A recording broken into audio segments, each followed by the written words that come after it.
NSD जाने से, एफटीआईए जाने से, भारतेंदु जाने से, किसी भी इंस्टीट्यूट में जाने से कोई फायदा नहीं है। क्या एफटीआईए के 1000-2000 और एनएसडी के 250 लोगों से फिल्म इंडस्ट्री चल रही है क्या? पैसे नहीं है, थिएटर में पैसे नहीं है। मुझे देखते थे बोलते आ गया ए ग्रेड स्ट्रगलर, हमसे ज्यादा पैसा तो ये कमाता है। इस सवाल का जवाब बहुतों को बहुत बुरा लगने वाला है। मैं रेस्टोरेंट में जाऊं तो कलाकार जान ले, वो बोलेगा पहले पैसे ले लो, ये देखा कि नहीं। बाबा कारंत एक बहुत अच्छी बात कहते थे, जिसे होता है कि बड़े बुजुर्ग कह जाते हैं तो दिमाग में बसती है। वो हमें हमेशा कहते थे कि बेटा, नाटक करना एक संस्कार है, एक अनुशासन है। तुम्हें जितना ये सीखना है, तुम्हें ऑडियंस को भी नाटक देखने की कला सिखानी, ये भी तुम्हारी जिम्मेदारी है। और करना था, मुझे अपना पेट पालना था, घर चलाना था, मुझे पैसे चाहिए थे बहुत सारे। अच्छा खाना बनाना, अच्छा गाना गाना और शराब पीना, अगर ये 3 चीजें नहीं होती मेरी जिंदगी में तो मर गया।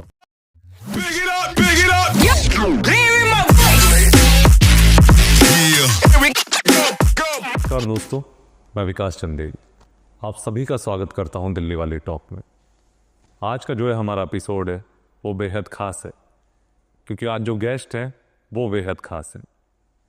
लगभग पिछले 30 सालों से जिन्होंने रंगमंच को अपनी पूरी ज़िंदगी दे दी, 2000 में एनएसडी से पास आउट और आज एनएसडी के साथ ही अभी भी काम कर रहे हैं।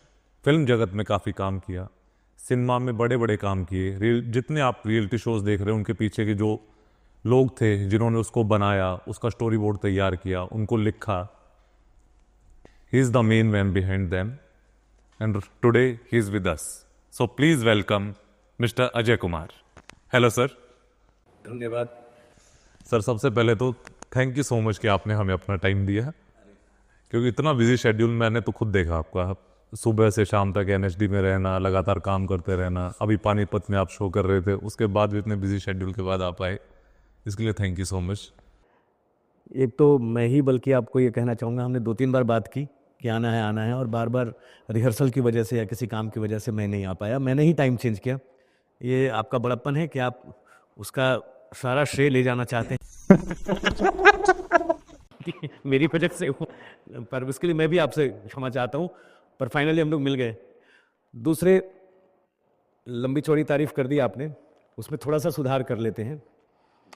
मैं पूरी तरह से रंगमंच वाला आदमी हूँ, थिएटर वाला।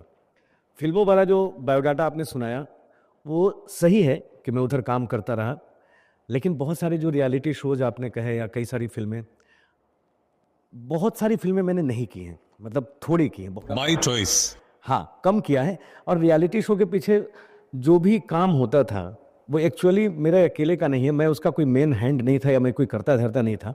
मैं उनके साथ था और अच्छे रियलिटी शोज के साथ था, और पीछे रह करके कभी लिख रहा था, कभी मैं किसी का कंटेंट हेड होता था, कभी किसी का स्टेज डायरेक्शन, कभी रिहर्सल कराना, कभी उनके स्पीचेस तैयार करना। वो लिखने वाला जो एक ग्रुप होता है हर रियलिटी शो के पीछे, उसमें हमने बहुत काम किया। मैं और मेरा एक दोस्त इनामुल हक, हम दोनों बहुत, बल्कि वो मेरा गुरु था एनएसडी में, वो मेरा जूनियर है, और वो मुझे हाथ पकड़ के सिखाया करता था कि भाई ऐसे नहीं, ये ज़्यादा थिएटर मत चलाओ, यहाँ पे ये दूसरी दुनिया है, हाँ इतना क्या लिख देते हो, इतना ज़्यादा मत लिखो। इस तरीके से मैं करता रहा। लेकिन मैं ये अगर कहा जाए कि मैं बहुत बड़ा काम कर रहा था या मैं उसके मेन उसमें था, वैसा नहीं है। पर मैंने काम बहुत महत्वपूर्ण वाले किए और बड़े वाले रियलिटी शो किए। उनकी सच्चाई तो आप जानते हैं, मे भी हाँ उसके बारे में हम बात करेंगे, लेकिन सर सबसे पहले तो हम रंगमंच से ही शुरू करते हैं, क्योंकि बहुत सारे लोग हैं जो थिएटर को बहुत पैशनेटली करते हैं, फॉलो करते हैं। नए युवा जो आ रहे हैं उनको थिएटर करना है। सबसे पहले आप अपनी जर्नी के बारे में बताइए कि आपकी शुरुआत कहाँ से हुई। एक तो जो आपने कहा ना कि थिएटर को बहुत सारे लोग बहुत पैशनेटली ये करते हैं, इसके अलावा कोई रास्ता नहीं है। पहले तो ये बता दूं, अगर थिएटर करना है या आर्ट कोई भी हो, आपको पागलपन वाली स्थिति में जाना ही पड़ेगा। और उस पागलपन को आप कमिटमेंट कह सकते हैं, तभी ये हो पाएगा। तो मेरी जो यात्रा रही, और ये यात्रा शुरू हर आदमी कोई सोच के नहीं करता कि मैं इसको इस तरीके से करूँगा कि मैं पागलपन की हद तक चला जाऊँगा या कर लूँगा। ये एक ऐसा मीठा जहर है जो बहुत प्यार से आपके मुंह को लगता है, और फिर उसकी आदत पड़ती है और आप मरना शुरू कर देते हैं, तो मरना पड़ता है। वो तो है। मेरी यात्रा ऐसी रही कि मैं पटना में कभी नहीं सोचा था कि मैं थिएटर करूँगा या फिल्मों में जाऊँगा या लिखूँगा या मैं लेखक बनूँगा या मैं म्यूज़िक डायरेक्टर बनूँगा और म्यूज़िक पढ़ाऊँगा, एक्टिंग का, ये सब कहीं दूर दूर तक दिमाग में बात ही नहीं थी।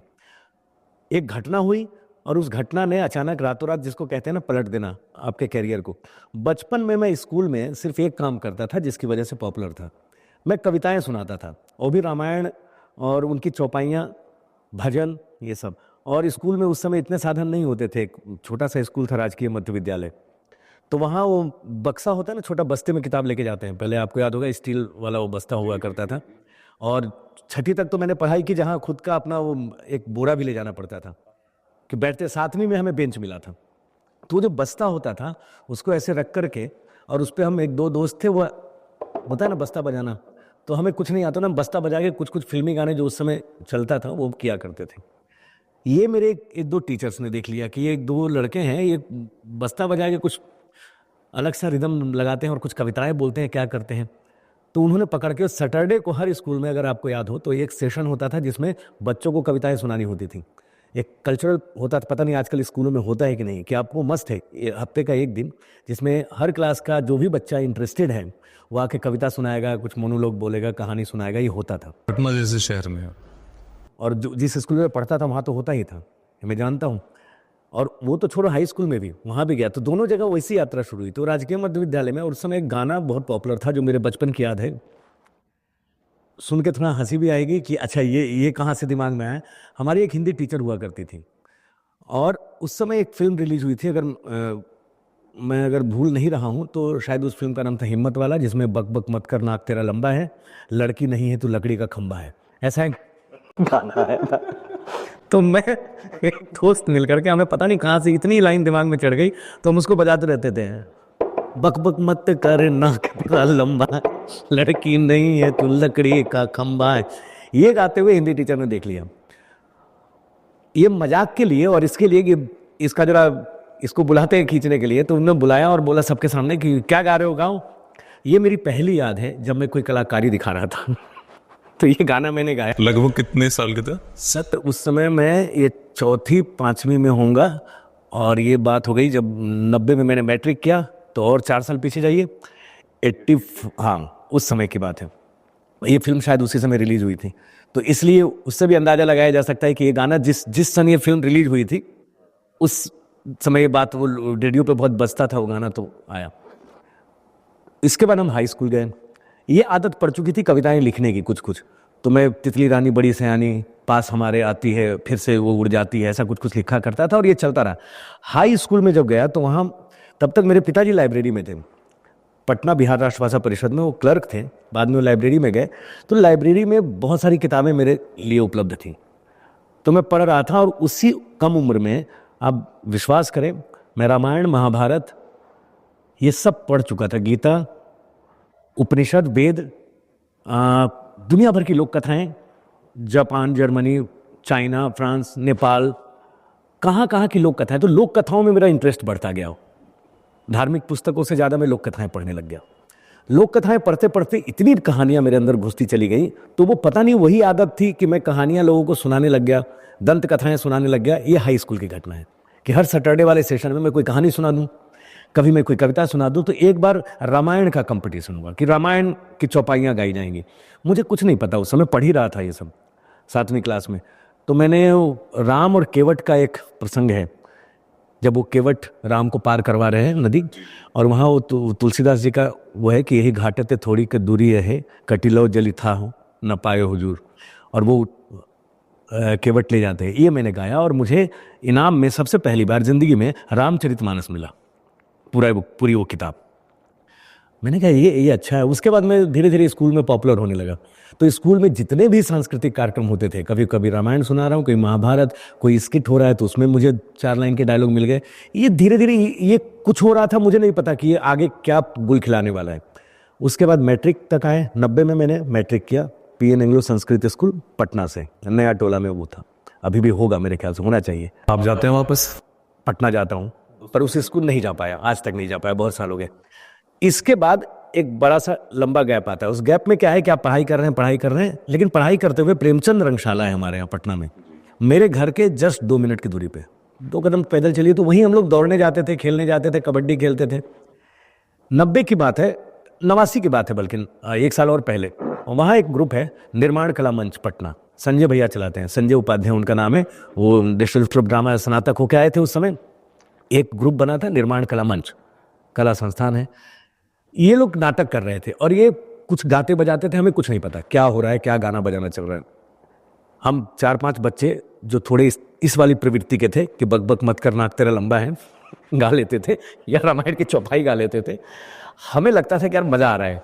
तो एक जंगला था, खिड़की पे बैठ करके हम लोग देखा करते थे। अब खिड़की पे बैठ के आप नाटक देख रहे हो और उनकी पीठ हमारी तरफ होती थी, सारे लोग गा बना रहे हैं। उस समय पता नहीं था क्या हो रहा है, लेकिन वो भिखारी ठाकुर का नाटक था विदेशिया।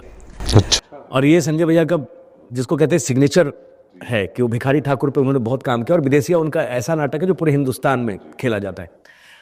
देख रहे थे तो हम लोग हल्ला गुल्ला करने लगते थे, कुछ हंसी मजाक कर लेते थे, कभी ताली बजा दे, कभी सीटी बजा दे कोई, कभी कूद जाए, कोई जंगले से कोई गिर जाए, लड़के लड़ने लगे, डिस्टर्बेंस होता था। वो बार बार हमें मना करते थे, ऐसे पीछे मुड़ के देखते थे और जंगले से भगाते थे, और 2-3 लोगों को भेजते, इनको भगाओ इन लोगों को।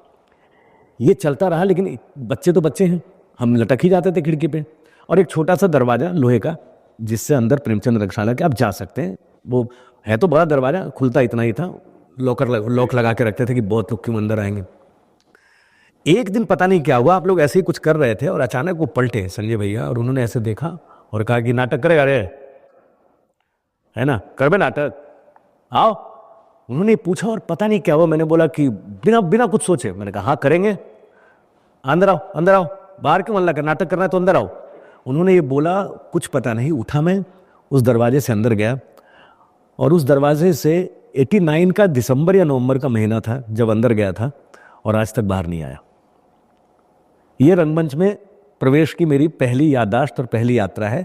और मैं निर्माण कला मंच का सदस्य बना, और जिस नाटक को जंगले पे बैठ के देखा करता था, 6 महीने के अंदर उस नाटक के रिहर्सल में बैठ बैठ के कुछ समझ के उसी नाटक में एक बहुत अच्छा सा रोल है उसके दोस्त का, जो मेन रोल है भिखारी ठाकुर का, विदेशिया एक मेन रोल है जो विदेशी बाहर जाता है, उसका दोस्त जिसको अलग अलग गड़बड़िया के नाम से भी जाना जाता है, अब कुछ अलग अलग बोलते हैं वहाँ, लेकिन दोस्त राम आप समझ लो, दोस्त राम उसको बोला जाता है।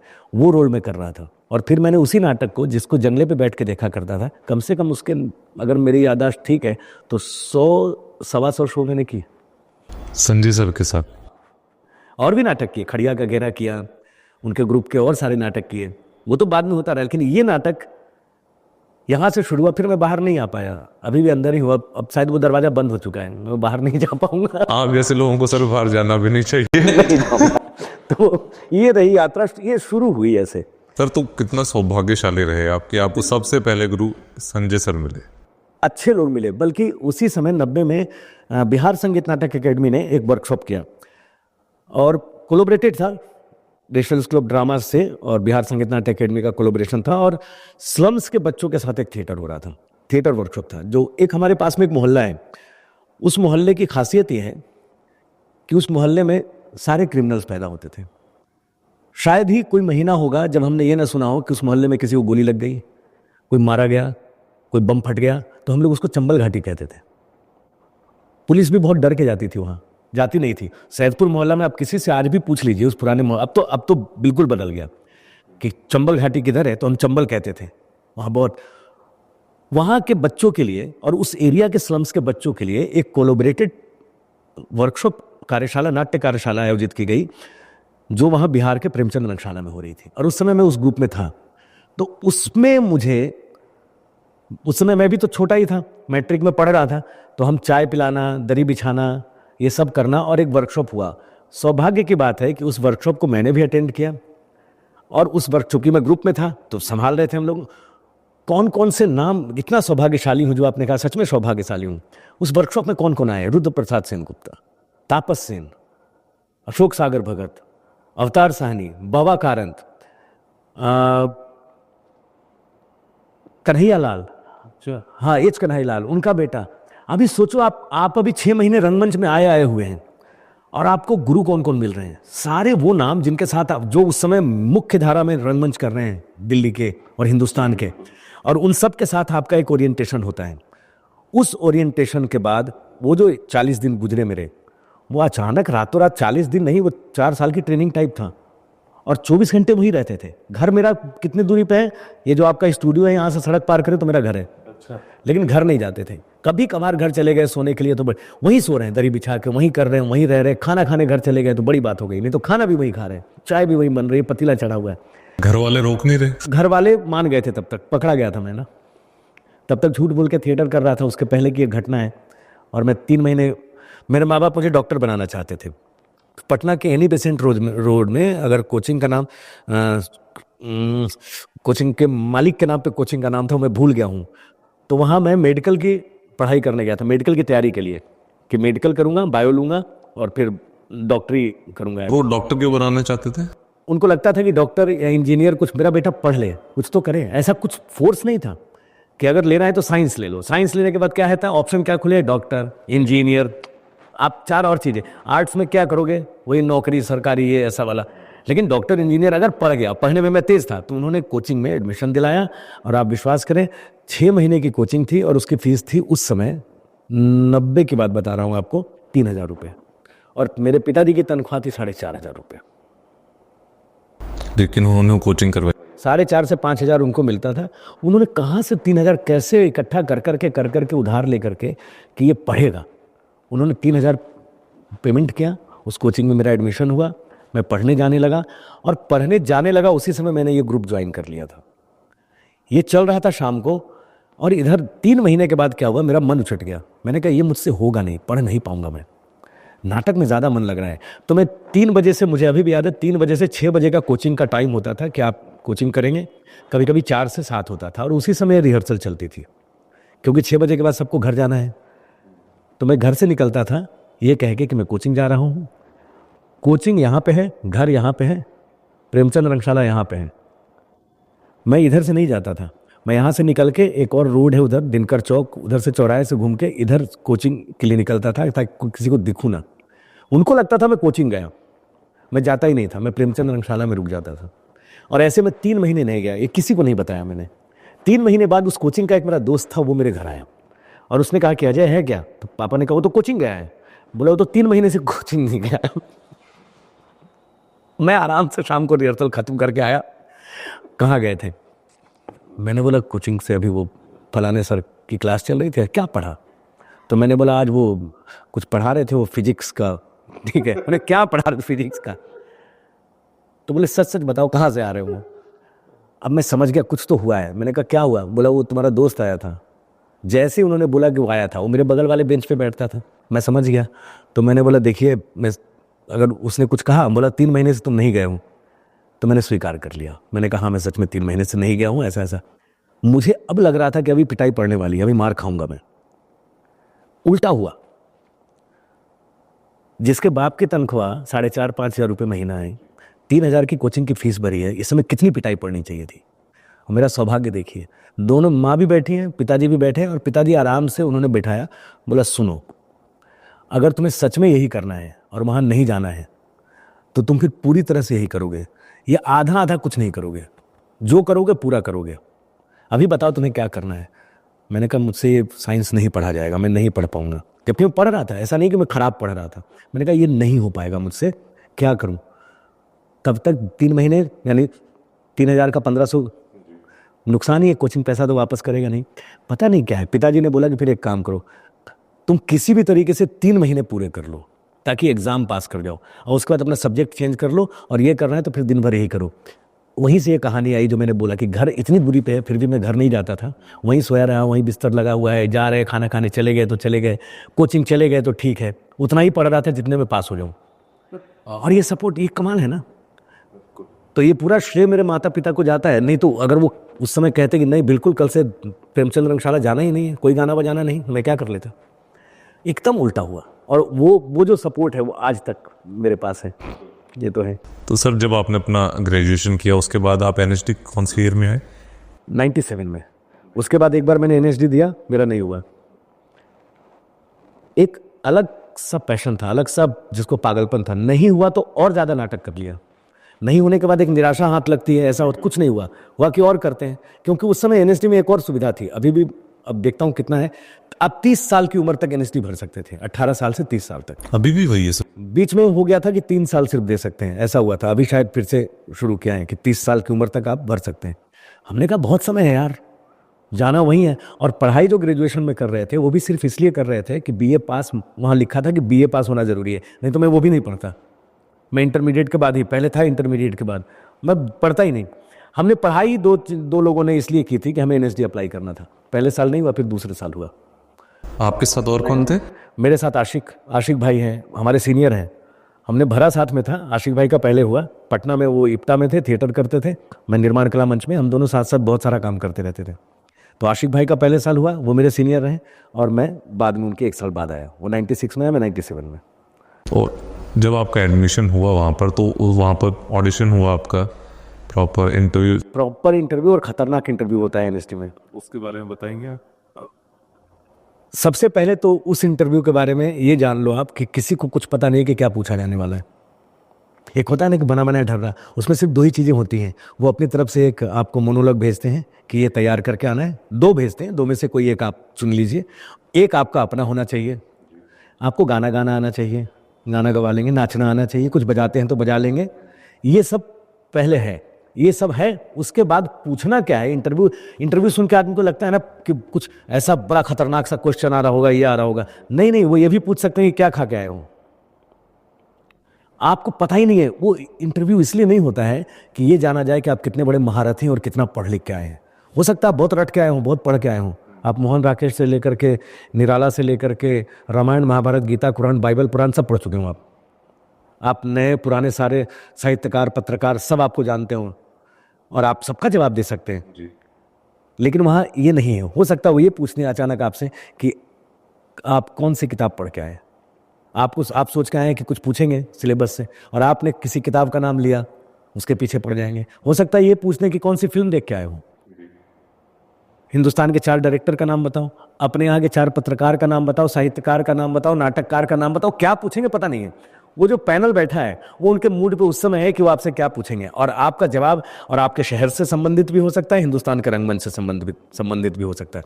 आपकी उस फील्ड की जानकारी हाँ या ना में कितनी ऑथेंटिक है।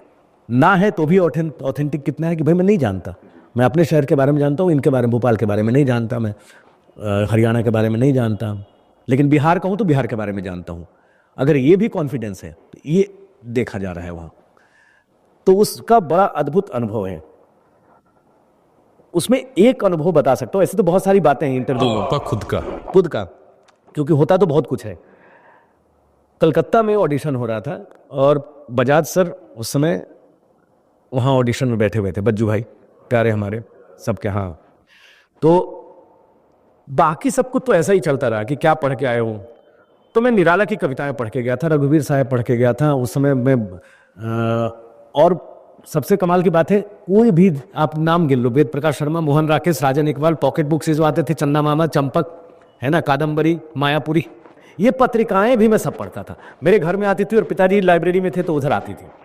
तो एक तरफ मैं पढ़ रहा हूँ निराला, एक तरफ पढ़ रहा हूँ मुक्तिबोध, रघुवीर साहब, नागार्जुन, और एक तरफ पढ़ रहा हूँ राजन इकबाल, वेद प्रकाश शर्मा, वेद प्रकाश काम्बोज, ओम प्रकाश शर्मा, सुरेंद्र मोहन पाठक, ये पढ़ रहा हूँ। तो अलग ही 2 धारा चल रही थी। अचानक उन्होंने ऐसे पूछ लिया कि अच्छा और क्या पढ़ते हो, तो मैंने बोला सर उपन्यास पढ़ता हूँ। तो क्या उपन्यास पढ़ते हो? मैंने कहा सुरेंद्र मोहन पाठक, वेद प्रकाश शर्मा, राजन इकबाल, मुझे ये पसंद है। मैंने कहा शीश की अयोध्या, है ना, कातिल कौन और खतरनाक उपन्यास आते थे। तो बोले अच्छा ये तो ठीक है, और क्या साहित्य में? अब साहित्य मेरे लिए ये भी साहित्य तो मैंने बोला सर साहित्य में ये रघुवीर साहब, और उसके बाद मैंने कहा कि सर मुक्तिबोध पढ़ लिया, सर मैंने नागार्जुन जी को पढ़ा, सर मैं उनको पढ़ रहा हूँ। अच्छा और क्या पढ़ रहा हूँ? कैसे कवियों के नाम गिनाते गिनाते अचानक मैंने बोला सर अभी निराला पढ़ रहा हूँ। तो बोला अच्छा निराला? अब बज्जू भाई तो काव्य प्रेमी आदमी, कवि प्रेमी, निराला का नाम सुनते उनके कान खड़ गए। बोले निराला की कौन सी कविता पढ़ ली तुमने? मैंने बोला सर राम की शक्ति पूजा याद कर रहा हूँ। वैसे तो कुकुरमुत्ता, सरोज स्मृति, वो सब वो भी पढ़ लिया सब कुछ। और क्या? मैंने कहा अज्ञेय की कौन सी कविता पढ़ रहे हो? मैंने कहा साध्य वीणा, अभी वो पढ़ रहा हूँ। ऐसे जैसे ये 2 नाम आए तो बोले ये जांचने के लिए, पता नहीं वो क्या कर रहे थे, उन्होंने बोला निराला की किसी भी कविता की 2 लाइनें सुनाओ। मैं राम की शक्ति पूजा की 320 पंक्तियां मुझे याद थी। अभी भी बोलना शुरू करूं तो हो सकता है भूलना शुरू करूं, 2 दिन लगाऊंगा, 320 पंक्तियां जुबान पे। जैसे लोग प्रार्थना गाते हैं, हनुमान चालीसा पढ़ते हैं, गीता कुरान पढ़ते हैं, वैसे मैं निराला की राम की शक्ति पूजा और कुकुरमुत्ता रोज सुबह उठ करके, और उस समय एक प्रोडक्शन चल रहा था, राम की शक्ति पूजा हम कर रहे थे, मैं रोज जिस कहते हैं ना पूजा करना, वैसे पढ़ रहा था और 3 महीने से पढ़ रहा था। तो मैंने बोला सर राम की शक्ति पूजा, जैसे ही मैंने बोला राम की शक्ति पूजा तो उन्होंने कहा सुनाओ। मैंने सर कहाँ से सुनाऊं? जैसे मैंने कहाँ से बोला तो कहाँ से मतलब, मैंने बोला सर 320 पंक्तियां याद है, कहाँ से सुनाऊं? बज्जू भाई तो बज्जू भाई और कान खड़ के बोले 300 राम की शक्ति पूजा, उम्र कितनी है तुम्हारी और 320 पंक्तियां। तो मैं बहुत छोटा दिखता था वैसे भी। तो उन्होंने कहा कि आप ये जो कागज पे तुम्हारी उम्र है ये सही सही है? कागज पे उम्र थी 21 साल। तो मैंने कहा सर वो सही है, बिल्कुल सही है सर। बोले तुम दिखते नहीं हो 21 के, गलत कागज तो नहीं बना लिए? मैंने कहा नहीं सर बिल्कुल सही है सर, मैं दिखता छोटा हूँ, लग रहा है 18 का हूँ करके, लेकिन मैं ही हूँ। बोले तो फिर सुनाओ राम की शक्ति पूजा। तो मैंने कहा राम और विभीषण का एक संवाद है, मैं वो सुनाता हूँ आपको। तो ऐसे कान खड़का, बोले चालू हो जाओ। तो मैंने भी मन में सोचा, मैंने कहा शुरू तो करूँगा, शुरू करने के बाद ख़त्म तब तक नहीं करूँगा जब तक ये बोलेंगे नहीं। मैं वहाँ से बीच से शुरू करूँगा, चलता जाऊँगा। तो मैंने बोलना शुरू किया। अब वो खतरनाक कविता है, राम की शक्ति पूजा क्लिष्ट कविता है, उसको पढ़ना मुश्किल है। एक तो अगर आपने पढ़ लिया और याद कर लिया, दूसरे को समझाना मुश्किल है, वो खुद के लिए भी सर समझना मुश्किल है, मुश्किल है। और वो आप कह रहे हैं कि मैं जानता हूँ समझता हूँ, तो उन्होंने कहा पढ़ो। तो मैंने पढ़ना शुरू किया। वो प्रसंग बहुत कमाल है, मैं सुनाता हूँ 2-4 पंक्तियाँ। कि राम युद्ध हारने वाले हैं और वो हाथ छोड़ के बैठ गए कि मैं नहीं जीत पाऊंगा, और विभीषण उनको भड़का रहा है। और विभीषण का ऐसा चरित्र चित्रण निराला की उस कविता के अलावा मैंने कहीं नहीं देखा। जब विभीषण कैसे राम को नीचा दिखाते हुए और धिक्कार रहा है, और धिक्कारते हुए उनको समझा रहा है कि आप क्या कर रहे हो, और वो उकसा रहा है बेसिकली, ऐसा आपको रामायण में भी नहीं मिलेगा। लेकिन वो निराला है क्या है? तो वो है कि राम का विषण नानन देखते हुए कुछ क्षण, हे सखा विभीषण बोले, आज प्रसन्न वदन वह नहीं, देख कर जिसे समग्र वीर बानर भल्लूक विगत श्रम हो पाते जीवन निर्जर। रघुवीर, अब देखिए हे सखा से शुरू किया, रघुवीर पे आ गया। रघुवीर तीर सब वही तूण में है रक्षित, है वही वक्ष रणकुशल हस्त बल वही अमित, है वही सुमित्रा नंदन मेघनाथ जित्रण, है वही भल्लपति वानरेंद्र सुग्रीव प्रमण, तारा कुमार भी वही महाबल श्वेत धीर, अप्रतिभट वही एक अर्बुद सम महावीर, है वही दक्ष सेना नायक, है वही समर, फिर कैसे असमय हुआ उदय भाव प्रहर। रघुकुल गौरव, रघु सखा रघु, अब रघुकुल गौरव पे आ गए। रघुकुल गौरव लघु हुए जा रहे तुम इस क्षण, तुम फेर रहे हो पीठ, हो रहा जब जयरन, कितना श्रम हुआ व्यर्थ। आया जब मिलन समय, तुम खींच रहे हो हस्त जानकी से निर्दय। रावण रावण लंपट खल कलमश गताचार, जिसने हित कहते किया मुझे पावक प्रहार, बैठा उपवन में देगा दुख सीता को फिर, कहता रण की जय कथा पारिषद दल से घिर, सुनता बसंत में उपवन में कल कूजित पिक, मैं बना किंतु लंकापति, धिक राघव धिक धिक। बज्जू भाई ने सुना और बज्जू भाई ने देखा और बोला तुम्हारा इंटरव्यू हो गया, तुम जाओ। मैंने कहा कि अब पता नहीं, मैंने उनकी शक्ति पूजा सुना। उसके बाद बज्जू भाई ने कुछ नहीं, वो दूसरों से उन्होंने कहा आप लोगों को कुछ पूछना है तो पूछ लीजिए, मेरा तो हो गया मेरा इंटरव्यू हो गया। फिर उन्होंने कुछ पूछा नहीं और बातें करते रहे, घर में कौन है क्या है, फिर मुझे बाहर भेज दिया। तो ये था स्पीच, कुछ भी नहीं, सिर्फ इसी पर वो जो उन्होंने भेजा था वो तो मैं करके दिखा चुका। अच्छा, ये सबसे लास्ट जो कॉन्वर्सेशन कि पढ़ लिख के क्या है वो तो करना ही होता है। वो 3 पेनी ओपेरा का एक छोटा सा पीस किया था मैंने, वो मुझे याद है कि वो किया था। उसके बाद में उन्होंने कहा कि और क्या करते हो, तो धूर्त समागम एक नाटक है, धूर्त समागम नाटक में मैं चेले का रोल करता था, उसका थोड़ा सा किया। हाँ, 1-2 गाने सुनाए विदेशिया के, वो हो गया था। ये जब बातचीत वाला दौर आया तो ये आया, और इसके बाद फिर कुछ सारी बातचीत बंद हो गई। उन्होंने कहा कि होगा, और अभी भी बज्जू भाई कई बार मिलते हैं, बोले वो मुझे आज भी याद है, उन्होंने राम की शक्ति पूजा सुना दी थी। उसके बाद बज्जू भाई ने कई बार, मुझे अभी भी याद है, हम NSD में थे, इवन मुंबई में जब मैं था, और मुंबई में कई प्रोग्राम में कार्यक्रम में बज्जू भाई भी आए, बजाज सर खुद आए, और जब बजाज सर आए और उस दौरान मैंने राम की शक्ति पूजा सुनाई, और ये बोल के सुनाया कि आज आप बैठे हैं तो मैं वापस सुनाना चाहता हूँ। उस दिन छोटा सा सुनाया था, आज मैं ज़्यादा सुनाना चाहता हूँ क्योंकि आप बैठे हैं। और ये कई बार हुआ, जब वो आए मुंबई के कई प्रोग्राम में, चौपाल में एक बहुत अच्छा प्रोग्राम हुआ, तो मैंने बज्जू भाई आए तो मैंने उनको टारगेट करके और उनको बोल करके याद दिला के कि सर याद है ना, हाँ, बोले सुनाओ फिर से। मैंने कहा सर इसीलिए सुनाऊंगा, मैं वापस सुनाता था। तो ये कमाल था सर। जैसे आपने अपनी स्पीच तैयार की, जैसे बहुत बच्चे हैं जो अभी भी NSD में अप्लाई करते हैं, ट्राई करते हैं, लेकिन जब उनको वो स्पीच जब मिलती है, उन्हें प्रिपेयर कराने के लिए कोई चाहिए होता है। आपने अपनी स्पीच खुद प्रिपेयर की? मेरे चारों तरफ वातावरण जो था वो इतना बढ़िया था कि उसने मुझे कब तैयार कर दिया मुझे पता ही नहीं चला। हम पागलों की तरह एनएसडी की तैयारी करते थे, जैसे कोई आईएएस आईपीएस की तैयारी करता है, बीपीएससी और यूपीएससी की, वैसे तैयारी हमारी कोई 1 घंटे की नहीं होती थी। सुबह 5:30-6 बजे उठ करके जो थिएटर शुरू किया, तो कभी नाच रहे हैं, कभी मार्शल आर्ट का कुछ कर रहे हैं, कभी लाठी चला रहे हैं, कभी हम दौड़ रहे हैं, उसमें स्पीच भी हो रहा है, उसमें कोई बाहर से आके हमें कविताएं सिखा के जा रहा है, कोई हमें पढ़ा के जा रहा है, और शाम 6 बजे तक ये सब कुछ हो रहा है। तो इतने सारे गुरुओं का सानिध्य प्राप्त हुआ। सर, आपकी बातें सुन के ऐसा लग रहा है कि जिस समय आप थे उस समय वहाँ का रंगमंच बहुत ही नेक्स्ट लेवल हो रहा था। बहुत अद्भुत तो होता था उस समय। कई संस्थाएं, निर्माण कला मंच पटना, विशाल, इप्टा, भाई साहब पागल की तरह लोग लगे होते थे। हर दिन कुछ ना कुछ चल रहा है, हर आदमी रिहर्सल कर रहा है, शाम को अड्डेबाजी होनी है। अड्डेबाजी तब तक खत्म नहीं होगी जब तक चाय पे जाकर के 4 लोग झगड़ा ना ले किसी भी बात पे।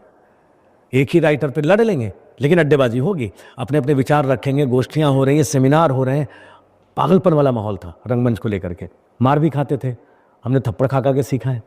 गलती की तो पट्ट करके जूता कब लग गया हमें पता ही नहीं चला। तो जूते वो माहौल, अब माहौल बिल्कुल बदला हुआ है, वैसा नहीं है। मैं जाता हूँ तो बहुत पुराने लोग तो मिलते नहीं, और जो लोग मिलते हैं, जो रंगमंच कर रहे हैं, थिएटर कर रहे हैं, उनका अधिकतर लोगों को मैंने देखा, उनका टारगेट रंग कर्म करना नहीं है, थिएटर वर्कशॉप नहीं है, एक्टिंग वर्कशॉप। जल्दी से जल्दी एक्टिंग सीखूं और निकलूं यहां से, एक्टर बन जाऊं। हमें रंगकर्मी बनना था। हमने ये सोच करके रंगमंच शुरू नहीं किया था कि हमें एक्टर बनना है, कि कुछ बनना ही ऐसा कुछ। हमें रंगकर्मी बनना था। अभी जो लोग आ रहे हैं उनको एक्टर बनना है। दोनों में बहुत फर्क है। सिर्फ आप अभिनय, ठीक है आप अभिनेता बनेंगे, लेकिन आप जब रंगकर्म की बात करते हैं तो अभिनेता होने के साथ साथ आपको झाड़ू लगाने से लेकर के सेट लगाने, और लाइट की जो लाइट लगी है मुझे पता होना चाहिए इसकी कितनी रोशनी मेरे चेहरे पे पड़ रही है। मैं अगर पलट लूँगा तो कितना आएगा, फिलामेंट किधर है, पर्दा किधर है, स्टेज क्राफ्ट क्या होता है, स्टेज के आगे पीछे क्या होता है, ग्रीन रूम में क्या चाहिए, मेकअप में जो आप फेस पैक लगाएंगे, वो जो पिन कैक आता था, आपके चेहरे पे कितने नंबर का होना चाहिए, उसके चेहरे पे कितने नंबर का होना चाहिए। अगर आपको क्रेप लगानी है तो क्रेप लगाना भी हम आज तक मेकअप दूसरे से नहीं करवाते। मैं आज तक इतने नाटक करता हूँ, मेरा मेकअप कोई नहीं करता। कोई फिल्म का हो तो वो अलग बात है, वो इतना समझेंगे। मैं आज तक क्रेप भी नहीं लगाने देता किसी को। मुझे मालूम है, मैं कहता हूँ रख दो सब, मैं खुद ही काटूंगा, खुद ही करूंगा, सब लगा लूंगा। हर डिपार्टमेंट पे काम किया आप। आई लाइनर भी लगाना तो दूसरा नहीं चाहिए मुझे, बस पेंसिल दे दो, रख दो सब। मेरा 27 नंबर रख दो, ये रख दो, मैं कर लूँगा। अभी भी वो जो हमारे गुरु थे धनंजय नारायण सिन्हा जी, उन्होंने जो हाथ पकड़ के सिखाया है मेकअप करना और स्टेज क्राफ्ट, आरी चलाना, रंदा मारना। अभी मुझे कोई सेट वाला ना मिले कोई दिक्कत नहीं है, लाइट वाला ना मिला, उस समय लाइटें ये वाली नहीं होती थी, कंसोल वाली, ये तो अब सीखना पड़ेगा। लेकिन लाइट डिजाइन करना हो, कुछ करना हो, वो लाइट बड़ी वाली थी, एक हाथ से एक ही कर सकते थे। कई बार तो खींचने वाला था, तो अगर 6 लाइटें एक साथ अगर एक बार फेड आउट करना है तो आपको जान करके आश्चर्य होगा, आज के लोगों को ये पता ही नहीं होगा, आज के बच्चों को, कि अगर 6 डिमर इधर है और 3 इधर है और 3 इधर है, और ये 12 डिमर एक साथ हैंडल हो रहा है और फेड आउट एक साथ करना है, कैसे करेगा एक आदमी? क्योंकि वो हैंडल होते थे डिमर वाले ऐसे, तो लाठी रखते थे, डंडा रखा फिल्मी अंदाज में, एक उधर उसने डंडा रखा, एक इसने डंडा रखा, और बोलते थे 1 2 3, और सारे डिमर एक साथ खींच दिए जाते थे। एक साथ 4-4 पकड़ के खींच लेते थे, एक साथ 3-3 लोग कर रहे हैं, 1 2, एकदम फिल्मी स्टाइल से फेड आउट फेड इन हो रहा है कि एक साथ 3 जोन फेड करना है, तो हाथ तो 2 ही है, तीसरा कहाँ से लाओगे? तो एक को वो उसने पकड़ रखा है डिमर, एक हमने पकड़ रखा है, 2, और एक साथ इशारा करते थे, चलो वो कहाँ घुमा रहे हैं, हम कहाँ घुमा रहे हैं, ऐसे करके लाइट होती थी। अब तो ये एक बार में बटन दबाया तो पूरा स्टेज आपका जगमग कर रहा है, पूरा स्टेज पे आप जो चाहो सिर्फ एक बटन क्लिक पे है, उस समय नहीं था। सर, आप एनएसडी की कोर टीम में इस समय, वहाँ की फैकल्टी हैं, आप वहाँ काम करते हैं, लगातार काम करते रहे हैं। जो एक बाहर डिबेट होती है, जो खासकर जो लोग एनएसडी में नहीं पहुँच पाए हैं, उनमें एक बातचीत होती है कि एनएसडी में जाके भी क्या हो जाता है। आजकल वहाँ से बच्चे उस तरीके से निकल नहीं रहे जिस तरीके से पहले निकलते थे। आज से 10 साल पहले या 15 साल पहले जिस तरीके के वहाँ से रंगकर्मी जो निकले हैं, चाहे उन्होंने सिनेमा में नाम कमाया या थिएटर में काम किया हो, आज की तारीख में उस तरीके के बच्चे नहीं निकल रहे हैं। इसमें कहाँ कमी रही है? एक तो सबसे 3 बातें आ गई इसमें। मैं पहली बात पे आता हूँ कि जो बाहर लोग हैं वो कहते हैं एनएसडी जाने से क्या फ़ायदा? कोई फ़ायदा नहीं है। आप बिल्कुल सही कह रहे हैं, मैं कह रहा हूँ बिल्कुल सही कह रहे हैं। एनएसडी जाने से, एफटीआईए जाने से, भारतेंदु जाने से, किसी भी इंस्टीट्यूट में जाने से कोई फायदा नहीं है, मत जाओ। लेकिन जो वहाँ जा रहे हैं, किसी को अगर एक इंस्टीट्यूट में 25 सीटें तो 25 ही लोग जाएंगे ना, 500 तो चले नहीं जाएंगे। अब वो 25 चले गए, अब फिर वापस इस बात पे आते हैं कि सच में कोई फायदा नहीं है। लेकिन कोई फायदा नहीं है, इनमें और उनमें फ़र्क क्या है? आप बिना एनएसडी गए, बिना बीएनए गए, बिना एसआरएफटीआई एफटीआईए गए आप बहुत कुछ कर सकते हैं, आप उसी फील्ड में रह सकते हैं। लेकिन जो काम करने में आपको एनएसडी या बीएनए क्या मदद करती है, इंस्टीट्यूट क्या योगदान देता है आपके जीवन में, जो काम आप 15 साल में करेंगे, जो काम आपको करने में 10 साल लगेगा, या हो सकता है जिस काम की सुविधा आपको 5 साल बाद मिलेगी, आप जुटाओगे, कुछ करोगे। हर इंस्टीट्यूट एक बड़ा वाला बुफे सिस्टम है। आप अपने घर में कितना खाना बनाओगे? दो सब्जियां बनाओगे, 3 बनाओगे। लेकिन आप एक बहुत बड़ी पार्टी में अगर जाते हैं या विवाह में, आपको बहुत सारे खाने मिलते हैं खाने के लिए, बड़ा सा कैटरर है, वेज भी है, नॉन वेज भी है, 4 तरह के सलाद है, ये भी है। और आप 3 घंटे में कम से कम 200-250 प्रकार के खानों या 400 प्रकार के चीज़ें देख लेते हैं, 10 प्रकार के खाने चख लेते हैं और आपको पता चलता है कि इतने सारे खाने भी होते हैं। बिल्कुल 3 साल में एनएसडी आपको बाहर का जो 15 साल है और जो दुनिया आप नहीं देख सकते, उतनी सुविधाएं प्रदान करती है कि आप देख लेते हैं। एक एक्सपोजर है और इसका बेनिफिट होता है।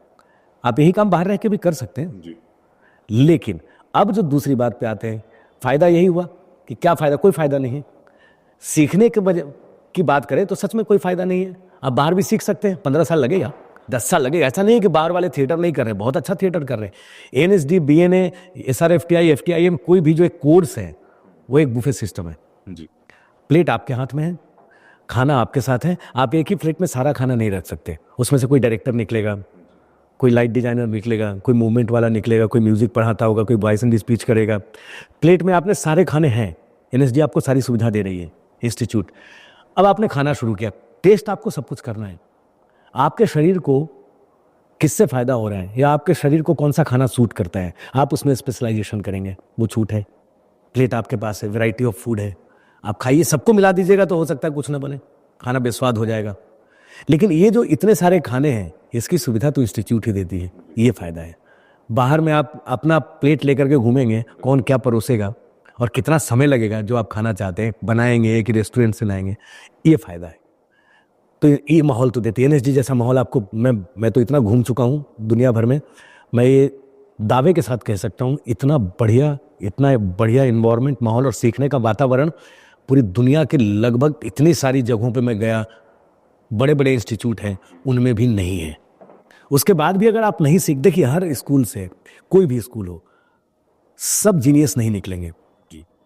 दिल्ली यूनिवर्सिटी है, पंजाब यूनिवर्सिटी है, हैदराबाद है, मुंबई यूनिवर्सिटी है, क्या हर जगह से जो लोग निकलते हैं सब उतने brilliant professor, engineer, doctor, MBBS सब अच्छे होते हैं क्या? सारे सर्जन अच्छे होते हैं क्या? उसी इंस्टीट्यूट से पढ़ा हुआ कोई सर्जन बहुत बड़ा होता है, कोई मीडियोकर होता है, कोई छोटा सा अपना क्लिनिक चलाता है। एनएसडी या इस तरह की जितने संस्थान हैं, ये जो एक करने लगे ना कि एनएसडी से निकले हो, अरे एनएसडी से निकला वो आदमी है, जी। हो सकता है वो भी एक साधारण सा आदमी नहीं सीख पाया होगा।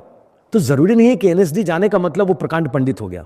मैं तो हमेशा इस बात का विरोध करता हूं, इंस्टीट्यूट के नाम पे मत आको, उस व्यक्ति से मिलो। उस इंस्टीट्यूट की खासियत है कि उसके पास इतनी सुविधाएं हैं, लेकिन हो सकता है व्यक्ति विशेष की खासियत ना हो कि उसका फायदा उठा सके, वो सीख ही ना पाया हो। तो हर जगह से कुछ ब्रिलियंट लोग निकलते हैं, कुछ साधारण निकलते हैं, कुछ जाते हैं जैसे वैसे ही वापस आ जाते हैं, नहीं अच्छे निकलते। अब अगर व्यक्ति अच्छा नहीं बन के निकला और हम उस इंस्टीट्यूट को गाली देना शुरू करें, उस संस्थान को गालियां देना शुरू करें, जायज़ नहीं है। ऐसे तो आप बताइए, एफटीआईए है, एसआरएफटीआई है, बीएनए है, और भी मुंबई यूनिवर्सिटी है, हैदराबाद है। चलो मैं पूछता हूँ, उस इंस्टीट्यूट से निकले हुए सारे लोग अच्छे हैं क्या? सारी फिल्में अच्छी बन रही हैं? जी। भाई 4 ही 5 लोग हैं जो आप जानते हो, 10 नाम लोगे आप, बाकी में भी तो पढ़ाई की होगी वहाँ। तो एनएसडी पे ही सबसे ज्यादा इसी को टारगेट किया जाता है। हाँ, एनएसडी को टारगेट कर लोगे। जब एनएसडी को टारगेट करते हो तो आप एनएसडी को टारगेट नहीं कर रहे हो, आप जबरदस्ती एक ये कर रहे हो कि मैं नहीं गया तो बाकी वो एक खीर है उनके अंदर। दूध है। ये भी अहंकार नहीं रखना चाहिए कि राष्ट्रीय नाट्य विद्यालय के अभिनेताओं के भरोसे फिल्म इंडस्ट्री चल रही है। ये बिल्कुल गलत धारणा है। कई लोगों को लगता है मैं तो एनएसडी से हूं तो सब मेरा इंतजार कर रहे होंगे, मैं एफटीआईए से इंतजार कर रहे होंगे। ऐसा नहीं होता। किसी का कोई इंतजार नहीं कर रहा, कुछ नहीं हो रहा। आप अगर अपने खांचे में फिट हैं, वहाँ हैं, तो आप काम करेंगे, नहीं है तो नहीं है। दूसरे अगर एनएसडी के भरोसे या एफटीआईआई के भरोसे चल रहे हैं, तो मैं तो कहूँगा डाटा निकालो कि जब से दोनों इंस्टीट्यूट बने कितने लोग पास आउट हुए, उसमें से कितने मर गए, उनको हटाओ। उनमें से आधे ज़्यादा लोग नौकरी कर रहे हैं, किसी न किसी यूनिवर्सिटी में कहीं पढ़ा रहे हैं, बच गए होंगे आधे, 1200 में बच गए, 1600 में या 1400 में बच गए 1000। उसमें से आधों की उम्र दोनों इंस्टीट्यूट में कहीं भी, और भी किसी इंस्टीट्यूट का ले लीजिए, तो मैंने नाम चूंकि पॉपुलर है, लोग सुनेंगे तो कहेंगे हाँ हम जानते हैं, वहाँ के एक्टरों को जानते हैं, वहाँ के डायरेक्टर को जानते हैं, हाँ ऐसा कुछ होता है, एक जगह फिल्म पढ़ाई जाती है, एक जगह थिएटर पढ़ाते हैं। उसमें से आधे इस समय 70-80 की एज में होंगे, जो काम ही नहीं कर रहे होंगे। बाकी बच गए होंगे 500-600। उसमें से 500-600 में से कई लोग अपने ग्रुप चला रहे हैं, अपना स्टूडियो चला रहे हैं, अपना कुछ काम कर रहे हैं। 250-300 लोग होंगे, 400। क्या एफटीआईआई के 1000-2000 और एनएसडी के 250 लोगों से फिल्म इंडस्ट्री चल रही है क्या? बाकी लोग काम नहीं कर रहे हैं? बहुत लोग काम कर रहे हैं और अच्छा काम कर रहे हैं। बहुत डायरेक्टर है, आप उठाओ डाटा, जो एनएसडी से नहीं है, बहुत बढ़िया एक्टर है, एफटीआईआई से नहीं है, खतरनाक कैमरामैन है, खतरनाक म्यूजिक डायरेक्टर, साउंड डिजाइनर, खतरनाक है वो, अद्भुत अद्भुत अभिनेता है। लेकिन वो ना एफटीआईआई से है, ना एनएसडी से, ना बीएनएसएल, तो कहीं से नहीं है। तो ये पैमाना बनाना और पैमाना बना के टारगेट करना एक गलत बात है। कौन कहाँ से कब निकल के क्या करने लग जाएगा, इससे तुलनात्मक अध्ययन आप किसी इंस्टीट्यूट का करने लगोगे, गलत बात है।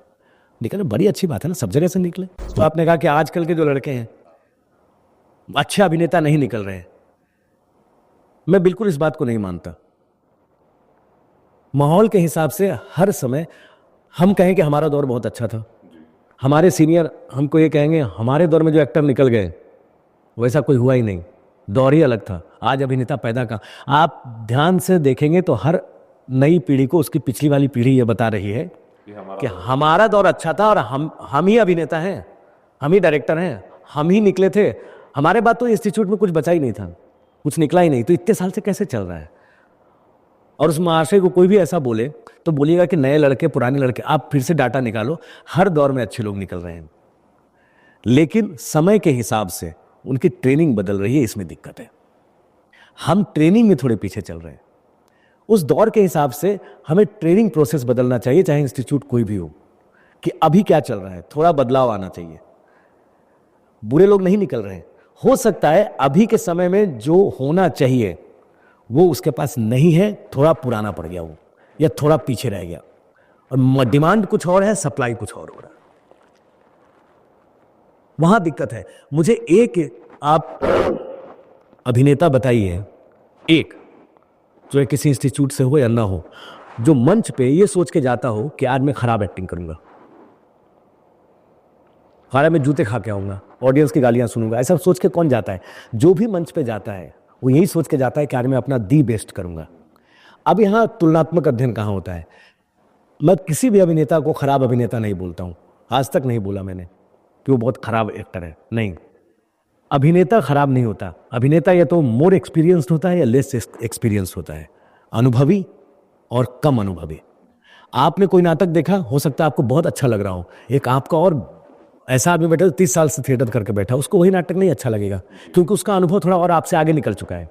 आपका अनुभव जहां तक है उसमें लग रहा है कि ये नाटक बहुत अच्छा है, वैसा ही कोई और बैठा है जो एकदम पहली बार नाटक देखने आया है, उसको लग रहा है कि बाप रे ये क्या है, ऐसा तो जीवन में कभी देखा ही नहीं।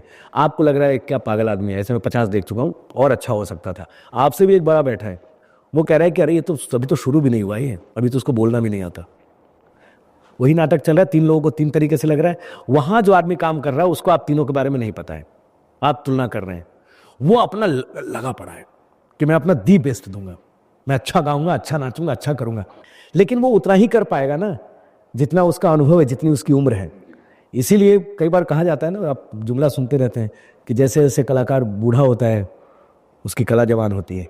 इसका मतलब क्या है? जैसे जैसे वो अनुभवी होता जाता है उसकी कला यानी उसकी प्रतिभा और निखरती जाती है, जवान होता जाता है। शरीर तो बूढ़ा ही हो रहा है, तो अभी वो निखर रहा है, और बूढ़ा होगा और जवान हो जाएगा।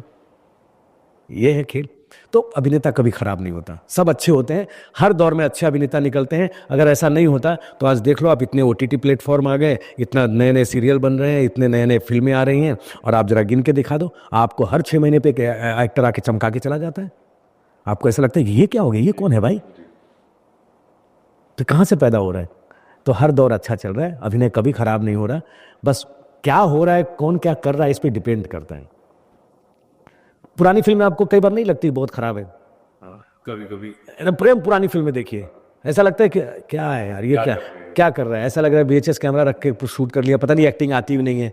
लेकिन उस समय थोड़ा सा पीछे जाइए, आप अगर उस समय होते और ये आई थी चीजें, उस समय आपको क्या लग रहा है, क्या है आपके लिए उस समय एक हॉरर फिल्म जिसमें मास्क पहन करके जानी दुश्मन में और ऐसी मूछें लगा के संजीव कुमार डरा के चले जाते थे, लोग बोलते थे कि फिल्म देखने अकेले मत जाना, हार्ट अटैक हो जाएगा, मर जाओगे। जानी दुश्मन याद है आपको? सारे मल्टी स्टारर। आज उस फिल्म को देख के आपको डर लगता है? कितनी हंसी आती है, वो ऐसा करके राक्षस चला आ रहा है, ऐसा कौन सा आता है, और उड़ा उड़ा के मार रहा है, ऐसा कर दिया तो उड़ गया। अभी हम कहाँ निकल गए? आज आप जानी दुश्मन देखिएगा तो हंसी आती, गाने सारे पॉपुलर है उसके, हिट फिल्म थी। उस समय के लिए वो क्या सही नहीं था? वो उस समय के लिए सही था, उतना ही डेवलपमेंट था, अभी और डेवलपमेंट था। और यहाँ जब जो चीज़ें आजकल बन रही हैं बाहर का जरा और देखिए, यहाँ से भी ज़्यादा बन रही हैं। अब तो आर्टिफिशियल इंटेलिजेंस का ज़माना आ गया, AI का ज़माना है भाई, वो और बना रहे हैं पता नहीं क्या क्या, कल को तो एक्टर की भी ज़रूरत नहीं पड़नी है। तो क्या कहेंगे, खराब दौर हो गया? एक्टर का खराब दौर तो आएगा अभी जब आपको ही पता चलेगा आप फिल्म में काम, आप है ही नहीं, शूटिंग आपके साथ हुई नहीं, आपकी फिल्म बन चुकी, चेहरा इस्तेमाल किया जा चुका है। तो मुझे मेरा अपना मानना है हंसी मजाक में कि अभिनेता कभी खराब नहीं होता, वो कम अनुभवी या ज्यादा अनुभवी होता है और किस माहौल से आया है ना। आप हरियाणा से? जी सर। अचानक एक हरियाणा वाले आदमी को, आप सोचिए अपने रीजन को, अचानक आपको किंग लियर का रोल दे दिया जाए और आपको बोला जाए अंग्रेजी में करना है और आपको खाली शेक्सपियर वाली अंग्रेजी बोलनी है।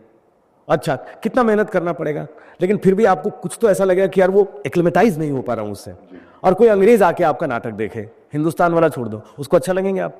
उसने क्या बोल रहे हैं, गलत, इंग्लिश भी गलत, डिक्शन भी खराब सब खराब, लेकिन आप तो सही कर रहे हैं। आप उसको ऐसा थोड़े करेंगे, अरे मुझे ऐसा नहीं आता, आप तो मेहनत कर रहे हैं ना, तो मेरा बेस्ट करने ही आप तो अपना बेस्ट देने की कोशिश कर रहे हैं, आप खराब नहीं है। दिक्कत है कि कब कहाँ क्या दिखाया जा रहा है, वो गड़बड़ है। तो सर वापस आते हैं अब, NSD से आपने जब पास आउट हुए 2000, मैं नहीं 2000 में आप पास आउट हो गए, तो जब आप पास आउट हुए NSD, तो वापस उस समय क्या था आपके पास ऑप्शन? घर जाना था, मुंबई जाना था, आपके साथ वाले जो होंगे उनके भी कुछ प्लान्स होंगे, उनसे भी इन्फ्लुएंस होते हैं। मुझे मुंबई कभी नहीं जाना था।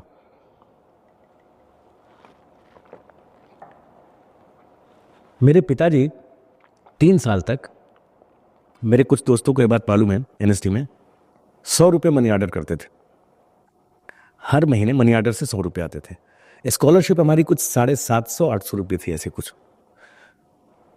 वो 100 रुपये भेजते थे कि बेटा बाहर है, उसको कुछ ज़रूरत पड़ेगी, वो 100 रुपये का इंतज़ार होता था। 3 साल तक होता रहा। जैसे ही मैं पास आउट हुआ, मैंने अपने पिताजी को सबसे पहले, उसमें लैंडलाइन ये वाला फ़ोन है ना, बगल वाले को फ़ोन करो फिर जाओ, PCO पे जाओ, वो वाला मामला था। मैंने कहा मैं वापस आ रहा हूँ, आप मुझे पैसे नहीं भेजेंगे। अब मैं यहाँ से पढ़ाई कर चुका हूँ, अब ये मेरी जिम्मेदारी है कि या तो मैं घर की मदद करूँ या मैं अपने खर्चे खुद उठाऊँ।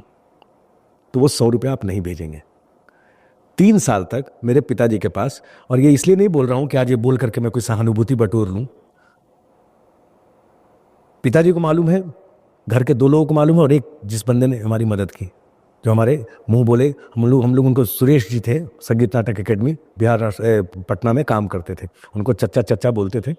3 साल जो मैं NSD आया गया हूँ छुट्टियों में, जो आना जाना, उस समय टिकट होती थी 150 रुपये या 320 रुपये, ऐसा कुछ टिकट था श्रमजीवी एक्सप्रेस का टोटल, और मगध एक्सप्रेस, 2 ही ट्रेन हम आते थे, श्रमजीवी से आते थे और मगध से।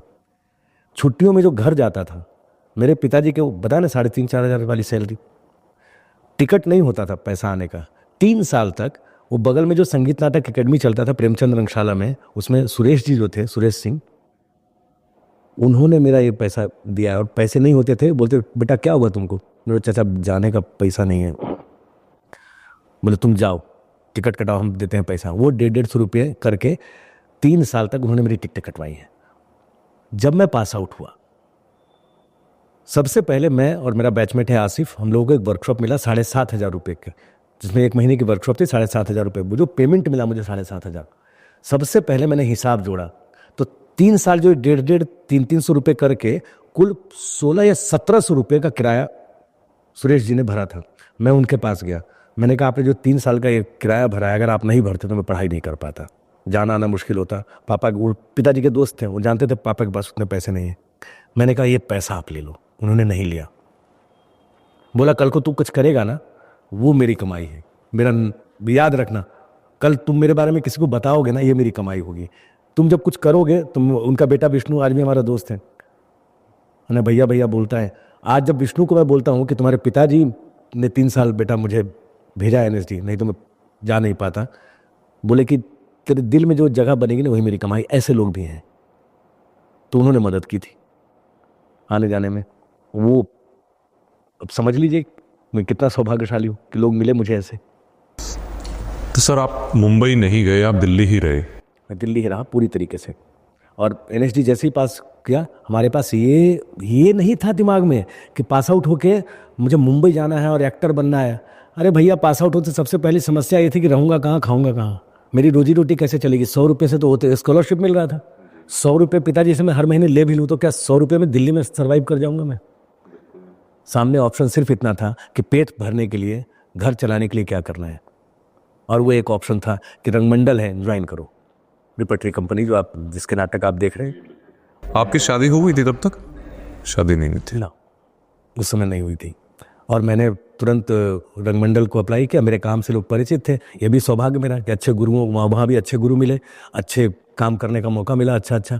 और रंगमंडल में मैंने भरा और मेरा हो गया। तो मैं 2.5 साल रहा, बल्कि 2 साल 8-9 महीने रहा मैं रंगमंडल में। शुरुआती दौर में वहीं रह के काम किया। फिर रंगमंडल छोड़ा, मेरी लड़ाई हुई, कुछ आपसी मतभेद थे, मैंने रिजाइन मार के फ्रीलांस किया। और फ्रीलांस किया तो जिसको कहते हैं पागल की तरह कुत्ता बन जाना, गधा बन जाना, वो बन गया मैं, क्योंकि घर चलाना था, सब कुछ करना था।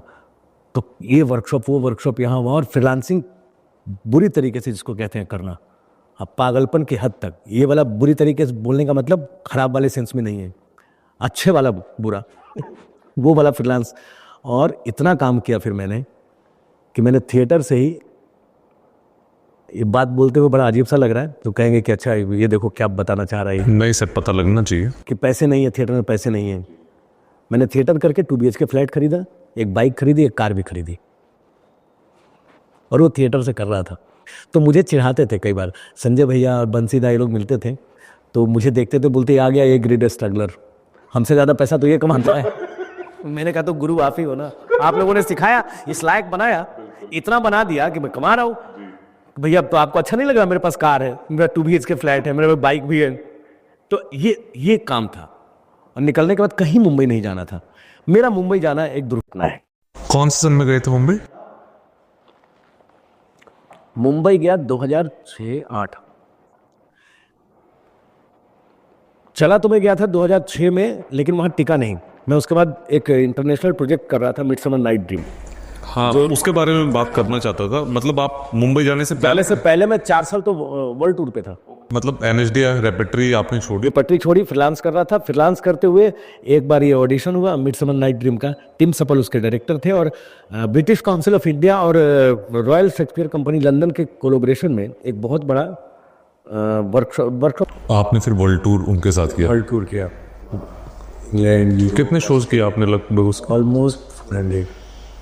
आपसे मेरी इस बारे में बात हुई, लेकिन मैं फिर भी दोबारा पूछना चाहूँगा कि जब आप बाहर थिएटर आपने देखा और यहाँ का जो थिएटर है, दोनों में क्या डिफरेंस देखा आप? हाँ, इस सवाल का जवाब बहुतों को बहुत बुरा लगने वाला है, क्योंकि मेरी बात आपसे हो रही थी कार में, जो मैं घटनाएं बता रहा था, वो इसलिए बुरा लगने वाला है कि हमारे यहाँ अभी भी अभिनेताओं का सम्मान नहीं है। रंगमंच के हैं तो, फिल्मों के हो गए तो आपको सम्मान मिल रहा है, अलग बात है। वहाँ बिल्कुल उल्टा देखा मैंने। जो सम्मान एक अभिनेता के रूप में, और अगर आप थिएटर कर रहे हैं, एक्टर हैं, आप सिंगर हैं, कलाकार हैं, और ख़ास तौर से किसी कंपनी से जुड़े हैं और थिएटर आपका कैरियर है, इतने सम्मान की दृष्टि से देखते हैं, इतना प्यार करते हैं। हम लोग जब ये मिडसमर नाइट ड्रीम कर रहे थे, हम किसी स्टार की तरह घूम रहे थे वहाँ। लोग लाइन में खड़े होते थे ऑटोग्राफ लेने के लिए, और इतना सम्मान, इतने प्यार से पेश आते थे कि आप एक्टर हैं यार। और इतना, और खुद ये टिम सपल अपने अभिनेताओं को बच्चे की तरह पालता। आप थक गए, वो सामान खुद उठाएगा, आपको उठाने नहीं देता था। नहीं, तुम एक्टर हो, तुम्हारा काम ये नहीं, तुम आराम करो, ये हम करेंगे, दूसरा करेगा। और अगर आप अभिनेता हैं, होटल में, रेस्टोरेंट में, बार में, आप जाइए वहाँ, और अगर आप उस शहर में परफॉर्म कर रहे हैं, बाहर से आए हैं और आप एक्टर हैं, देखिए आपको क्या क्या सुविधा और क्या सम्मान मिलता है, कितने प्यार से आपसे लोग बात करते हैं। मैं आपको ऐसे बताता हूँ कि अपने यहाँ एक ऐसे उदाहरण के तौर पे, एक रेस्टोरेंट में हम लोग बार में गए, वहाँ $5 की एंट्री है, ठीक है, क्योंकि अंदर बार है, डीजे है, सब कुछ है। तो उन्होंने कहा था कि आप अपना कार्ड लेके जाना है ना, जहाँ भी जाओ आप कार्ड दिखाना। हमने बोला इस कार्ड से क्या होगा? बोले जाओ तो सही। तो हम एक बार में, मैं, चंदन और 2 लोग और थे, हम गए और हम वहाँ पे गए तो अपना कार्ड निकाला। पहले तो लंबे चौड़े 6-6 2 फीट वाले बाउंसर्स, हमारी हाइट देख लो आप। तो हम ऐसे ही डर लगे कहाँ जाए। तो जैसे हम दरवाजे पे गए, मैं रोका गया, यस। तो हमने कहा एक्टर फ्रॉम इंडिया, एक्टर। तो हमने कार्ड ऐसे निकाला और ऐसे उस पर लिखा है मिडसमर नाइट ड्रीम कंपनी, है ना, इंडिया। जैसे उसने देखा, उस बार क्या जो बाउंसर खड़ा है उसको बोला, oh you are from India, midsummer night dream, performing in globe theatre, oh yeah we no you. हमने कहा ये कैसे जानता है, शहर को पता है कि नाटक हो रहा है। यस कम कम कम। तो हमने कहा एंट्री फीस, बोला ओनली $3, $2 कम, क्योंकि आप एक्टर हैं, आप हमारे मेहमान हैं, एक्टर हो क्या है। और अंदर जाएंगे तो उन्होंने बोला कि जो बियर $5 की मिलेगी, आप 5 मत देना, आप कार्ड दिखाना $3, बाय 1 गेट 1 फ्री ले लो आप, क्योंकि आप एक्टर हो यार, कलाकार है, कलाकारों के लिए ये। अभी बताओ अपने यहाँ कलाकारों का, मैं रेस्टोरेंट में जाऊँ तो कलाकार जान ले, वो बोलेगा पहले पैसे ले लो, ये देखा कि नहीं देख, इससे पहले पैसे निकलवाओ, छोड़ना तो दूर छोड़ दो आप, वो हमसे पहले देखेगा, अच्छा थिएटर करता है, थिएटर वाला है, क्या ऑर्डर किया इसने, पैसा दिखा कि नहीं देख। ये आप सोचो, ये माहौल है। ये घटना सुनाने के पीछे मकसद ये नहीं है कि हमारे साथ वो कोई बार में गए तो ये हो गया हो। ये घटना सुनाने का मकसद ये है कि थिएटर की ये पॉपुलैरिटी है। बाबा कारंत एक बहुत अच्छी बात कहते थे, जिसे होता है ना कि बड़े बुजुर्ग कह जाते हैं तो दिमाग में बसती है। वो हमें हमेशा कहते थे कि बेटा, नाटक करना एक संस्कार है, एक अनुशासन है।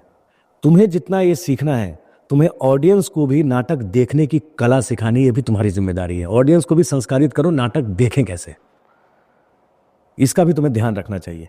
हमने शायद ये ध्यान नहीं रखा। हमने करने पे तो जोर दिया, हमने दर्शक नहीं बनाए, हमने दर्शकों को अनुशासित नहीं किया। और जहां जहां अनुशासित हैं, जैसे ऐसा नहीं कि पूरा हिंदुस्तान खाली पड़ा है, अनुशासन है ही नहीं। अब आप कलकत्ता चले जाइए, जी बिल्कुल, आप मुंबई आइए, जो प्रोफेशनल थिएटर वाले हैं उस तरीके से, आप उनसे अनुशासन देखिए, टाइम का, सब कुछ। एक कुनबा है जो बहुत टाइम से बंधा हुआ है और थिएटर कर रहा है, अनुशासित लोग भी हैं थिएटर में, लेकिन बहुत बड़ी संख्या में नहीं है। आज भी हिंदी थिएटर में अगर मुझे कहा जाए तो हमने दर्शक पैदा नहीं किए, पैदा हो गए हैं, अपने आप चले आ रहे हैं, देख लिया। हमने कोई कुछ ऐसा नहीं किया कि हमने इस शहर को बदल दिया जी, थिएटर को ऐसा पॉपुलर कर दिया कि दर्शक आ रहे हैं, हमने दर्शकों को खींच लिया। सिनेमा हॉल खींच लेता है दर्शकों को। हमने दर्शकों में संस्कार शायद नहीं पैदा किए, ये हमसे भूल चूक हो गई और इसको पैदा करना चाहिए। वहां मैंने ये संस्कार देखा। वहां नाटक देखना एक संस्कार है, नाटक देखना एक सिर्फ शौक का विषय नहीं है। उनके अपनी नीड है, अपनी बुद्धिजीविता भी है कि नाटक को शायद इसलिए भी देख रहे हैं कि यार मैं कुछ अच्छा देखूं। यहां नाटक कुछ अच्छा देखूं, कुछ अच्छा जान लूं, कुछ मिल जाए, उसके लिए नहीं आ रहा। मनोरंजन है तो ठीक है, मनोरंजन तो पूरी दुनिया में चाहिए, लेकिन उनका, और अगर आप उसके दोस्त हैं तब तो और ज्यादा मनोरंजन है। नहीं करे तो हमने शायद ये गलती की है, हमने एक दर्शक वर्ग खड़ा नहीं किया, बल्कि हमसे ज्यादा गांव वाले ये काम कर रहे हैं। आप गांव में एक नौटंकी कंपनी ले जाएं, आज भी आप गांव में चले आए, हमने शहर में दर्शकों का वर्गीकरण कर दिया। जिस भाषा का नाटक हो रहा है उसी भाषा के दर्शक आएंगे, दूसरा आएगा ही नहीं। आपका देखो, कई सारे फेस्टिवल्स होते हैं, लोग ये देख लेते हैं मेरी भाषा का नाटक है तो मैं देखूंगा, मेरी भाषा का नहीं है तो नहीं देखूंगा। है ना, उसमें हम भी शामिल हैं। हम लोग भी ये कर लेते हैं ना, कौन कौन सा देखना है, अरे हिंदी कहाँ का है, अंग्रेजी कहाँ का है, ऐसा कर लेते। मैं माइंड सेट बन गया।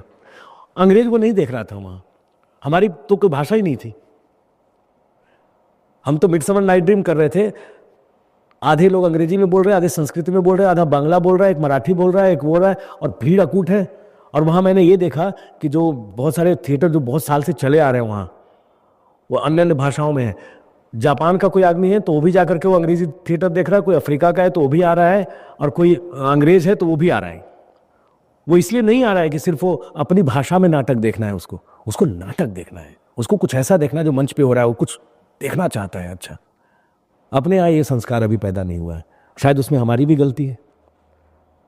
आप बंगाल चले जाओ, आप कलकत्ता चले जाओ, आज भी वहाँ जो फेस्टिवल्स होते हैं थिएटर वाले, या जो बांग्ला भाषा में होते हैं, मैं आज भी देख रहा हूँ, कुछ साल पहले तक भी मैं गया, क्या भीड़ है, अद्भुत है। हिंदी थिएटर में वो लैग करता है। मैं जैसे कई लोग ये क्रिटिसाइज भी करते हैं कि बंगालियों को सिर्फ बंगाली नाटक ही पसंद आते हैं, है ना, और रविन्द्रनाथ टैगोर ही लगता है कि सबसे बड़ी दुनिया के कवि हैं और कोई पैदा ही नहीं हुआ, या रविंद्र संगीत ही उनके लिए सब कुछ है। मैं भी इस बात को कई बार अपोज करता हूँ कि थोड़ा बाहर भी झांका करो, सिर्फ उतना नहीं है। लेकिन अगर वो वहाँ भी झांक रहे हैं तो आप सोचिए जरा कि उस भाषा ने, या उस भाषा के जो दर्शक हैं वो इतने जुड़े हुए हैं कि कम से कम उनकी भाषा में जो नाटक हो रहा है उसके लिए तो टिकट कटा के आ रहे हैं, टाइम पे आ रहे हैं। आपने हिंदी प्रदेश में ये वाला माहौल पैदा नहीं किया, हमने बाटो संस्कृति पैदा कर दी। लेकिन अभी माहौल बदला है कोरोना के बाद, टिकटें बिक रही हैं, टिकटें बढ़ा दी गई हैं, फिर भी बिक रही हैं, पासेस कम जा रहे हैं, और लोगों ने थोड़ा सा इनिशिएटिव होकर के नाटक देखने के लिए पैसा खर्च करना शुरू किया है। हमें डर सता रहा था कि कोरोना के बाद रंगमंच मर जाएगा, ठीक है, रंगमंच का क्या होगा, लोग हॉल में आएंगे नहीं नाटक देखने, कौन देखेगा नाटक, कौन पैसा खर्च करेगा, हर के घर में टीवी आ गया, ओटीटी आ गया, सिनेमा हॉल तक नहीं जा रहे। सिनेमा हॉल वालों को यह खतरा था कि अब जो पीवीआर और ये सिंगल हॉल्स हैं, सिनेमा हॉल, मल्टीप्लेक्स, और उसमें मल्टीप्लेक्स वालों को डर लग रहा था कि मल्टीप्लेक्स, सिंगल वाले तो और डरे हुए थे कि जब वहां नहीं जाएंगे तो हमारे यहाँ कौन आएगा, है ना, सिंगल स्क्रीन, और सबकी हालत खराब थी। आप जरा देखो, एकदम उल्टा हो गया है। वो जो घर में 3 साल बंद रहा ना आदमी, मैंने देखा अभी हमारा फेस्टिवल अभिमंच का या श्रीराम सेंटर वाला, या इधर मैं तो देख रहा हूं इतनी भीड़ आ रही है नाटक देखने, हॉल हमारा पैक है, सारे शोज पैक हैं, दोपहर के शोज पैक हैं, शाम के शो पैक हैं, इवन 11 बजे दिन में शो रख दिया वो पैक है, और लोग नाटक देख रहे हैं। ये ऑडियंस आई कहां से? और उसमें युवा लोग ज्यादा हैं, यूथ ज्यादा है, लोग घरों से आकर के इतनी संख्या में। उसके बाद आप देखिए भीड़ जो उमड़ रही है। अभी मंडी हाउस आप चले जाएं, पूरे मंडी हाउस के वो जो चौराहे के चारों तरफ आप देखेंगे इतने नाटक के पोस्टर लगे हैं, और एक हॉल खाली नहीं है मंडी हाउस में। हर हॉल में रोज कोई ना कोई कंसर्ट, नाटक। आप हॉल बुक करके दिखा दो मुझे, आपको अभी महीने भर बाद का समय मिलेगा, हॉल खाली नहीं है।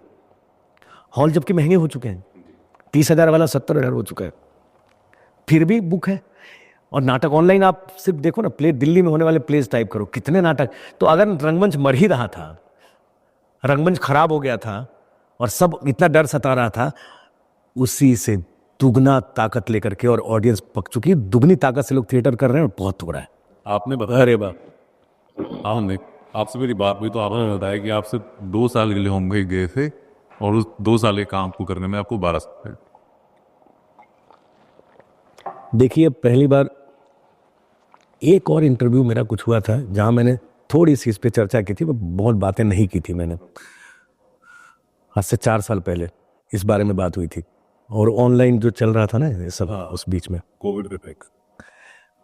मुझे मुंबई नहीं जाना था, ये सच है, और पूरी घटना मैं नहीं बता सकता क्योंकि वो व्यक्तिगत मामला है, बहुत ज़्यादा व्यक्तिगत है। मैं एक मजबूरी में मुझे मुंबई जाना पड़ा, और वो मुझे लग रहा था कि मैं कुछ 1-2 साल जाऊंगा, किसी तरीके से इन समस्याओं का एक समाधान निकालूंगा और वापस दिल्ली आ जाऊंगा, ठीक है। मुंबई जाने के बाद भी मैंने दिल्ली नहीं छोड़ी थी। आप मेरा जा करके डाटा उठा लीजिए, 2017 तक, कोरोना लगने से पहले तक मैं विजिटिंग फैकल्टी में था नेशनल स्कूल ऑफ ड्रामा के। हर साल कम से कम मेरे जो 2 नाटक हैं, मायरी मैं कैसे कहूँ, दुविधा के नाम से जो मैं उसको भी करता हूँ, सोलो भी, और बड़ा भान, एक के 500 से ऊपर शो हो चुके, एक के 300 से ऊपर हो चुके। उस दौरान भी कोई साल ऐसा नहीं गया मेरा जब 8 से 10 शो में नहीं करता था घूम घूम के। विजिटिंग फैकल्टी में पढ़ाता नहीं था और थिएटर नहीं कर रहा था। मुंबई में वो जो फिल्म इंडस्ट्री में जो मैं गया, मेरी एंट्री जो हुई, चाहे मैंने टीवी सीरियल्स कुछ कर लिए छोटे मोटे, या 2-4 छोटे कुछ फिल्मों में छोटे मोटे रोल कर लिए मैंने, लिखना शुरू किया, रियलिटी शोज बहुत सारे कर लिए, जुड़ता रहा। वो सब सिर्फ एक काम के लिए कर रहा था, मुझे कोई नाम वाम नहीं कमाना था, मुझे कुछ नहीं करना था, मुझे अपना पेट पालना था, घर चलाना था, मुझे पैसे चाहिए थे बहुत सारे। मेरे पास पैसे नहीं थे और मुंबई जाने के बाद तो और नहीं थे, तो मुझे बहुत सारे पैसे चाहिए थे। तो मैंने मुंबई में ये नहीं किया कि मैं एक्टर बन रहा हूँ कि ये बन रहा हूँ। मेरे सामने जो काम आता था मैं करता था, चाहे वो स्टेज पे एक्टिंग सिखाने का हो, किसी को ट्रेंड करने का हो, किसी को डिक्शन सिखा रहा हूँ।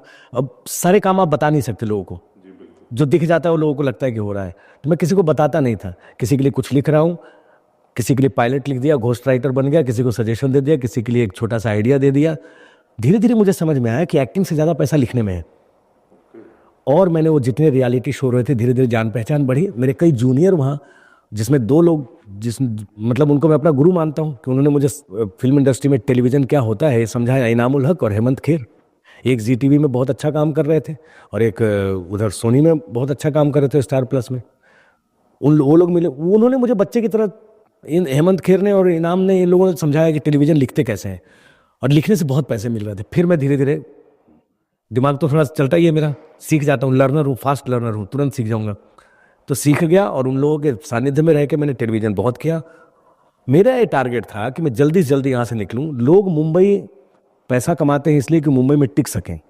आप विश्वास कीजिए, मैं मुंबई में पैसा कमा रहा था इसलिए कि मैं कब मुंबई छोड़ सकूँ, मेरे पास इतने पैसे हो कि इस समस्या का समाधान हो जाए, मैं इससे मुक्त हो जाऊँ और मैं मुंबई छोड़ दूँ। इसको करते करते, इस सब इकट्ठा करते करते मुझे लग गए 12 साल। 12 साल लंबा अरसा होता है सर। 12 साल लग गए मुझे, 2006 से गिनूँ ना, 8 से। तब से आप मुंबई में रहा मैं 12-14 साल।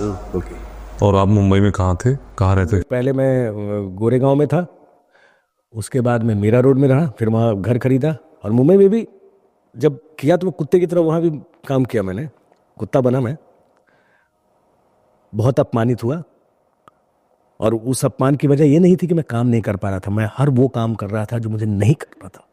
ये अपमान था।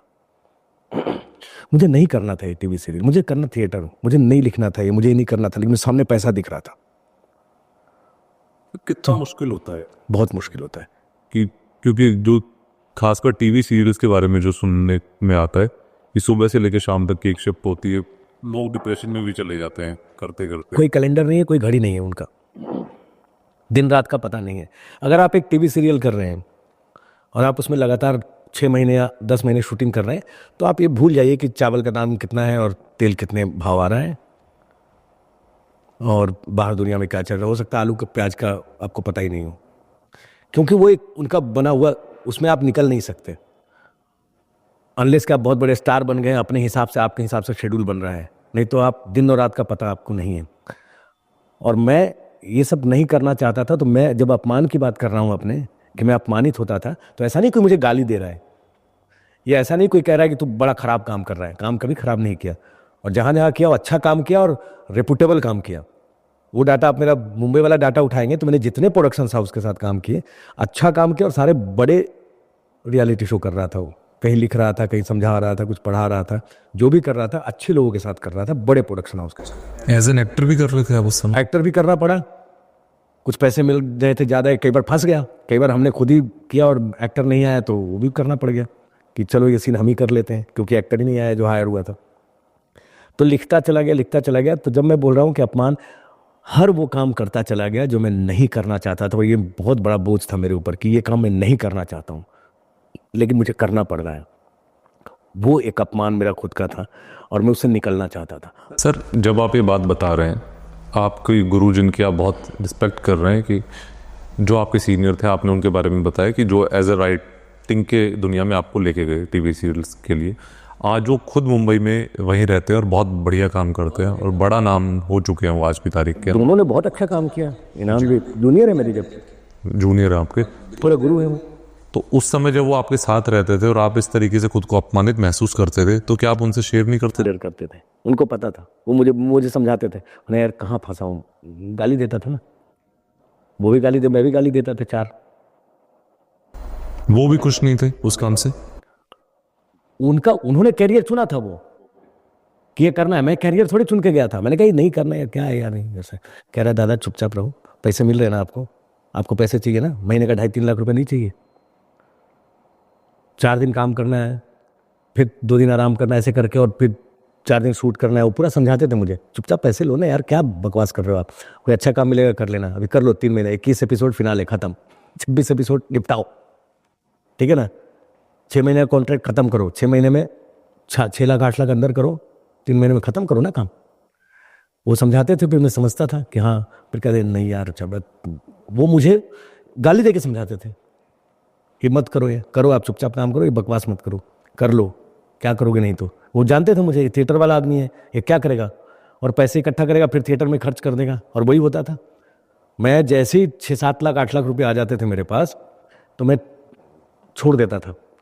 और ऐसा नहीं था काम आता नहीं था, आता था, करोगे नहीं यार, अभी ये नाटक करने जा रहा हूँ, अभी वो करना वो करना, फिर 2-3 महीने लगता था, पैसा खत्म हुआ, अरे यार 2 महीने में तो खत्म हो जाएगा, करूँगा क्या, फिर फ़ोन लगाता था, हाँ अरे कुछ चल रहा है क्या तेरा, हाँ अरे करोगे, हाँ क्या करना है, बोले अच्छा सुनो एक्टिंग सिखाओगे, एक्टिंग मैं किसको, फिर 4 बड़े नाम लेता था।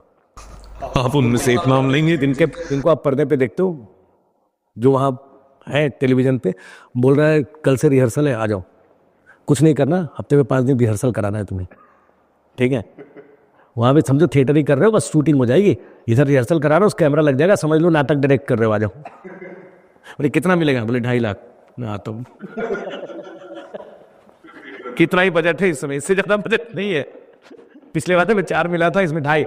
कई बार तो ऐसा हुआ कि बजट बिल्कुल नहीं, क्या करना है, बोले 1,75,000। अरे यार तो सीधे 3 लाख से 1,75,000 पिला रहा है। कह रहा दादा 1,50 बोल रहे थे, मैंने बोला बहुत बड़े अच्छे ट्रेनर हैं तो 25,000 बढ़वाया है आपका। आ जाओ आ जाओ आ जाओ, कोई काम नहीं कर लो। तो मैंने सरवाइव किया लिखने से और ये सब करके, और वो सर्वाइवल जो मेरा है वो एक व्यक्तिगत दुर्घटना है, सब कुछ है, अपना काम चलता रहा, मुझे घर पालना था, परिवार पालना था, और मेरी मजबूरी थी, और मुझे पैसे ज़्यादा चाहिए थे। तो ये करते करते करते, और ऐसा नहीं कि बहुत बुरे दिन देखे मुंबई में। हाँ, जो बाकी लोगों की कहानी होती है, रेलवे स्टेशन से हो यहाँ वहाँ। मंडित करने की जरूरत नहीं कि मेरे साथ इतना गुजरा, इतना गुजरा, इतना हो गया, इतना, कभी मैंने कुछ नहीं। मैंने वहाँ भी एक पहले फ्लैट खरीदा 1 BHK, फिर उसको बेचा, फिर खरीदा 2 BHK, फिर खरीदा 30 लाख की जमीन, फिर बनाया 1 करोड़ का बंगला पूना में, ठीक है। वहां भी एक कार खरीदी, वहां भी 2 बाइक थी मेरे पास, एक बाइक बेची, दूसरी ली, अच्छे से रह रहा था, अच्छा पैसा कमा रहा था। लेकिन ये सब होते हुए मैं सिर्फ इंतजार कर रहा था कि ये सब छोड़ के मुझे किस दिन निकलना है, वो दिन कौन सा आने वाला है। फिर वो दिन आया जब मुझे लग गया कि हाँ अब हो गया सब सेटल, सब कुछ छोड़ा, कोरोना में ही वापस शिफ्ट हो गया दिल्ली। उस समय तक आपकी फैमिली थी आपके साथ? फैमिली थी, बाद में डिवोर्स हुआ, तो मैं इंतजार कर रहा था कि कब छूटूं, कब जाऊं, कब निकलूं। तो वो सब संभालने में मुझे वक्त लग गया। डिवोर्स तो मेरा अभी 4 साल पहले हुआ, क्योंकि कोरोना के टाइम में ही जब ये सब खत्म हुआ, मैंने कहा अब मैं जा रहा हूं, अब मेरा काम हो गया, यहाँ खत्म, यहाँ से मैं करता हूँ टाटा बाय बाय, सब कुछ छोड़ के चला आया। मैंने कहा फिर से शुरू करता हूँ जहाँ से छोड़ा था। और देखो ये नियति निर्धारित है, क्या है पता नहीं, सर्कल आपका कैसा प्रकृति चलाती है। मुझे सिर्फ ये करना था कि थिएटर कहाँ हो रहा है, क्योंकि 3 साल में देखो फिल्म छोड़ सकता हूँ, टेलीविजन छोड़ सकता हूँ, थिएटर नहीं छोड़ूं, है ना, बस इतना ही मुझे बचाना था अपने को। थिएटर किस तरह से नहीं छोड़ूं, थिएटर नहीं करूंगा मर जाऊंगा, दिमाग खराब हो जाएगा। उन 2-3 साल में ये समझ में आया कि अगर ये कोरोना और 2 साल चला तो मैं करूंगा क्या। कोरोना में भी हम शूटिंग कर रहे थे परमिशन लेकर के, पैसे, कोरोना काल में भी 2 सीरियल चल रहे थे जिसमें मैं दोनों में एक्ट कर रहा था, और अच्छा खासा 2.5 लाख 2.25 लाख रुपए घर पे आ रहे थे कोरोना में। लोगों के पास कोरोना में पैसे की तंगी थी, लोग, हालत खराब थी। मैं उस कोरोना में 2-2.5 लाख कमा रहा था सीरियल करके, महीने में 25 दिन शूटिंग कर रहा था, परमिशन लिया गया था, वो था सब था, और हम लोग जाते थे बहुत, सोई सेफ्टी वेफ्टी वो सब चल रहा था। उस समय मैंने डिसीजन लिया कि अब अगर ये थिएटर नहीं हुआ तो मैं करूंगा क्या। बाई चांस मैंने अखबार में ऐड देखा कि राष्ट्रीय नाट्य विद्यालय रंगमंडल में पोस्ट निकली हुई है, छोड़ के आया था वहीं से। मैंने कहा बस हो गया, भर देते हैं, हो तो जाएगा, नहीं होगा तो दिल्ली में थिएटर करूंगा, कम से कम मैं प्रैक्टिस में तो रहूंगा। और मैंने अप्लाई किया। अप्लाई करने के बाद ये भी नहीं पता है मुझे कि मेरा होगा कि नहीं होगा। मैंने एक ट्रक बुलाया, सारा सामान लादा, सब कुछ किया, दिल्ली शिफ्ट किया, और आकर के वापस रंगमंडल ज्वाइन किया। फिर मैं 1-1.5 साल रहा, अभी वापस अभी छोड़ा है मैंने। 1 साल पहले जब विजिटिंग फैकल्टी में आया, मैं पोस्ट निकली हुई थी एसोसिएट प्रोफेसर की, तो मैंने वो भरा। जब उसमें हो गया सिलेक्शन तो रिपट्टी में 1.5 साल पहले फिर छोड़ी मैंने। तो जहाँ से शुरू किया था वहाँ से आया। मैंने कहा जीरो से फिर से शुरू करवाओ, फिर से दुनिया बसाएंगे। सर मैं आपकी थोड़ी सी पर्सनल लाइफ पर रोकना चाहूँगा, आप उसको डिस्कस करने में कंफर्टेबल हैं? पूछो, देखता हूँ कहाँ तक जा सकता हूँ, कोई दिक्कत नहीं। जब आप अपने डाइवोर्स वगैरह से जूझ रहे होगे और उस समय आपका एक प्रोफेशनल करियर भी चल रहा होगा, वो कितना मुश्किल होता है? बहुत मुश्किल था। तो उस समय आपने खुद को कैसे संभाला? आपके क्या पेरेंट्स थे आपके साथ? ना, वो तो यहाँ थे। अच्छा, एक अजीब सी बात, फिर उसको कैसे संभाला, अगर सच्चाई बताऊं तो फिर पता नहीं बहुत लोग क्या समझेंगे, ये मैंने कभी किसी से बोला नहीं। मुझे अगर अच्छा खाना बनाना, अच्छा गाना सुनना, चलो जितना मैं गा लेता हूँ ऊपर वाली की कृपा से वो अलग है, लेकिन बहुत अच्छा लिसनर हूँ मैं। दिन भर 24 घंटे गाना चलता रहता है। वो म्यूजिक डायरेक्ट करता हूँ, ये सब छोड़ दो। तो इसलिए मैं बोलता हूँ, गायक नहीं बोलता हूँ कि अच्छा गाना गाना, मैं नहीं बोलता हर बार। अच्छा खाना बनाना, अच्छा गाना गाना और शराब पीना, अगर ये 3 चीजें नहीं होती मेरी जिंदगी में तो मर गया होता मैं। एक समय में मैंने इतनी शराब पी है कि अब जो पीता हूं वो समझो कि कुछ नहीं है, कि अब तो पी लेता हूं, वो वाला है। उस दौरान जब ये घटनाएं घट रही थी तो सोचो आप, काम है, कैसे काम होता था। शूटिंग चल रही है, 3 दिन शूटिंग की, रोज 2 घंटे 3 घंटे सो रहे हैं। सैटरडे संडे शूट किया, 2 दिन सोए नहीं। चेंबूर में शूटिंग चल रही है, उधर स्टूडियो में शूटिंग चल रही है। शूटिंग करके आए घर तो आज दारू पी के सोए, अगर संडे को सोए हैं तो मंडे की शाम को उठेंगे, इतना पी लेते थे। और उठने के बाद कुल्ला करते थे बियर से, क्योंकि जगना है, फैमिली का टेंशन, उधर टेंशन और वापस काम पे जाना है। तो उस दौरान जरूरत से ज्यादा शराब हो गई, इतनी शराब हो गई कि 24 घंटा दिन भर वाला हो गया काम का वो। और घर आके मैं, एक और खतरनाक आदत है मेरे में जिसने मुझे बचा लिया। मैं कितने बजे रात को भी घर पहुंचूं, अगर मेरा खाना खाने का मन है 2 बजे रात को भी, 1 बजे रात को, 12 बजे पहुंचूं, मैं किचन, मेरा मेडिटेशन सेंटर है, वहां गाना चलता रहेगा, दारू की बोतल खुली हुई है और मैं अपने मनपसंद चिकन, मटन, मछली, फिश, ये पनीर, वेज पकौड़ा बन रहा है और मैं खा रहा हूं, अच्छे से खा के उसके बाद ही सोऊंगा। वो खाना मेरा स्ट्रेस बस्टर होता था। तो संभालना मुश्किल होता है, लेकिन उस दौरान कितना लंबा चला आपका ये लोग? 6 साल। ये 6 साल चला। मैं लोगों को नहीं बताता था, लेकिन मेरे 2 लोगों को पता था जो मुझे बहुत गालियां देते थे, और एक उसमें से खास तौर से इनामुल हक है। उसको मेरे बारे में, मैं अभी बैठा हूं तो किधर मुड़ूंगा उसको पता है। वो मेरा इतना घना वाला है, वो मुझे इतने अच्छे से जानता है। वो मुझे जो गालियां देता था, वो जो रात को जगा जगा के, वो चुड़म मर जाएगा साले, कहाँ जाएगा, उसको मेरे बारे में, मेरी जिंदगी में क्या हो रहा है सब पता था। एक एक दिन की घटना पता थी और किसी को नहीं पता था। वो गलियाता था मुझे, बहुत अच्छे से गलियाता था, घर भी बुलाता था, खाना भी खिलाता था, ठीक है, कि आ जा चल तेरा सेहत और खराब करते हैं, ऐसे ही बोलता था। सुन तू और थोड़ा कोलेस्ट्रॉल बढ़ाता हूँ तेरा, मैं क्या, मटन पाया बन रहा है, आजा। वाइफ उनकी मटन पाया बना रही है, कहता था आजा, तू मर ही रहा है साले तो और मरना, इधर थोड़ा सा और मारता हूँ, क्या खिलाएगा, मटन पाया, थोड़ा फैट और बढ़ा, तू दारू से मरेगा ही, मटन पाया भी खा ले, मर के अच्छा लगेगा तेरे को। तो मुझे ऐसे कर आता था, बुलाता ही ऐसे था कि तेरा सेहत खराब करने के लिए बुला रहा हूँ, घर पे आ जा, क्या बिरयानी तो उसके आ जाता था। वो 6 साल गुजरा, वो जानता है, बाकी बहुत, और एक दो लोग और जानते जो बाद में जान गए। तो वो ये मैं इसलिए नहीं बता रहा हूँ, इससे ज़्यादा आगे जाऊंगा तो फिर गड़बड़ हो जाएगा, क्योंकि मुझे कहीं ना कहीं लगा कि उन 6 सालों में मुझे ये तो समझ में आया कि मैं सही नहीं कर रहा हूं। धीरे धीरे जैसे जैसे 2 बार बीमार पड़ा, बहुत एक्स्ट्रीम। प्लेटलेट्स 50,000 पर चले गए ना, क्योंकि पानी कम पी रहा था, दारू ज्यादा पी रहा था ना, हालत खराब थी। डॉक्टर ने देखा, बोले डेंगू हो गया इसको, प्लेटलेट्स कम है। मैं ऐसे डॉक्टर को देखा, मैंने कहा इनको क्या बताऊं डेंगू हो गया। अरे मैंने कहा डेंगू में कुछ नहीं हुआ, दारू पी करके प्लेटलेट्स कम हो गया मेरा, चढ़ाओ इधर। मैं खुद जाके भर्ती हो गया, भर्ती होकर चढ़ा उड़ा के वापस आया, फिर शूटिंग पे चला गया, फिर लग गया काम पे। तो उस दौरान जब 2-3 बार ऐसा हुआ, फिर मैंने कहा अरे कर क्या रहा है, क्या हो जाएगा इससे ज़्यादा जीवन में, कुछ चीज़ें छूट जाएंगी, होता है, छूटने दो, जाने दो, कितना पकड़ के बैठोगे चीज़ों को। फिर मैं लाइन पे आया, अभी भी पीनी छोड़ी नहीं है मैंने, पर एक बार ऐसे ही किसी ने पूछा था कि अभी भी दारू पी रहे हो, तो मैंने इस पूरी घटना के बारे में एक जुमला मारा था, तो उसने बोला कि समझ गया तो क्या कहना चाहता है। तो मैंने उसको बोला कि देखो मैंने शराब पीना नहीं छोड़ा है, मैंने शराब बदल दी है, मैंने पीनी नहीं छोड़ी, ब्रांड बदल दिया। तो ये सब होता है जिंदगी में, अब क्या कर सकते हैं। लेकिन अभी मैं बिल्कुल ठीक हूँ और सही सलामत हूँ, और ऐसा नहीं कि पार्टियों में जाना छोड़ दिया, बिल्कुल नहीं। और इन चीज़ों को मैंने कभी नहीं छुपाया, तो अभी छुपा के क्या कर लूँगा, अब तो सबको पता है। भाई बच्चे हैं आपको? मेरी एक बेटी है, वो IHM बेंगलोर जो है, Indian institute of hotel management, वहाँ से पास आउट हो गई है। और पास आउट होके अभी, अगर मैं गलत नहीं हूँ तो पिछली बार उसने हम जब दिल्ली आती है तो मिलती है मेरे से, तो उसने बताया अभी वो गोवा में है और इंटर्नशिप कर रही है, वहाँ से पास आउट हो गई। उसकी उम्र इस समय 20 साल है। अभी आप दिल्ली अकेले रहते हैं? मैं अभी अकेला हूँ, लेकिन वैसा वाला अकेला नहीं हूँ। मुश्किल होता है? हाँ, मुश्किल होता है। अगर आप समझदार नहीं हैं, अगर आपके कलेजे में ताकत नहीं है और दिमाग से आप स्वस्थ नहीं हैं और आप ढंग से, धैर्य नहीं है, ऊपर वाले ने मुझे ये अकूट दिया है।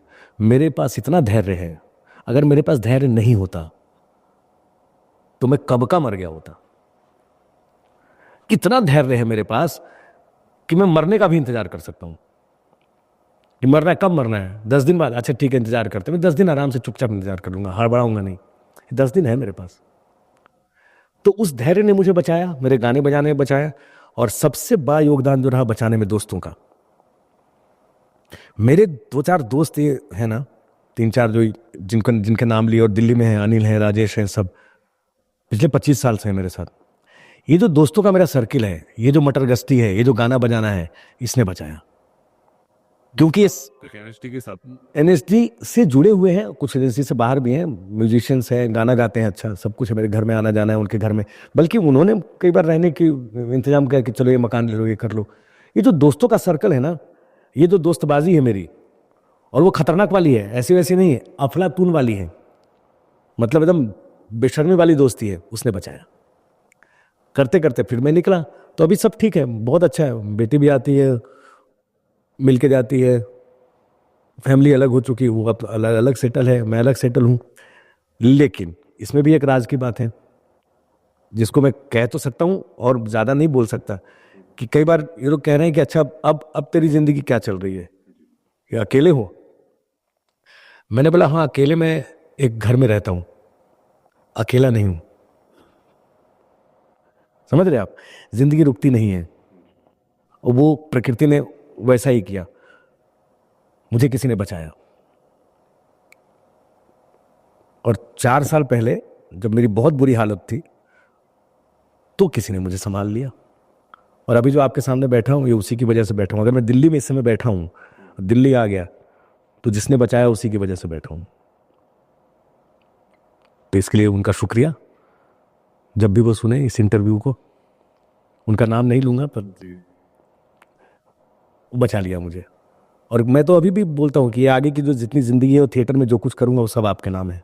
क्योंकि अगर आप ना होते तो मैं दिल्ली नहीं आता, इस तरीके से भागता नहीं छोड़ करके रातों रात।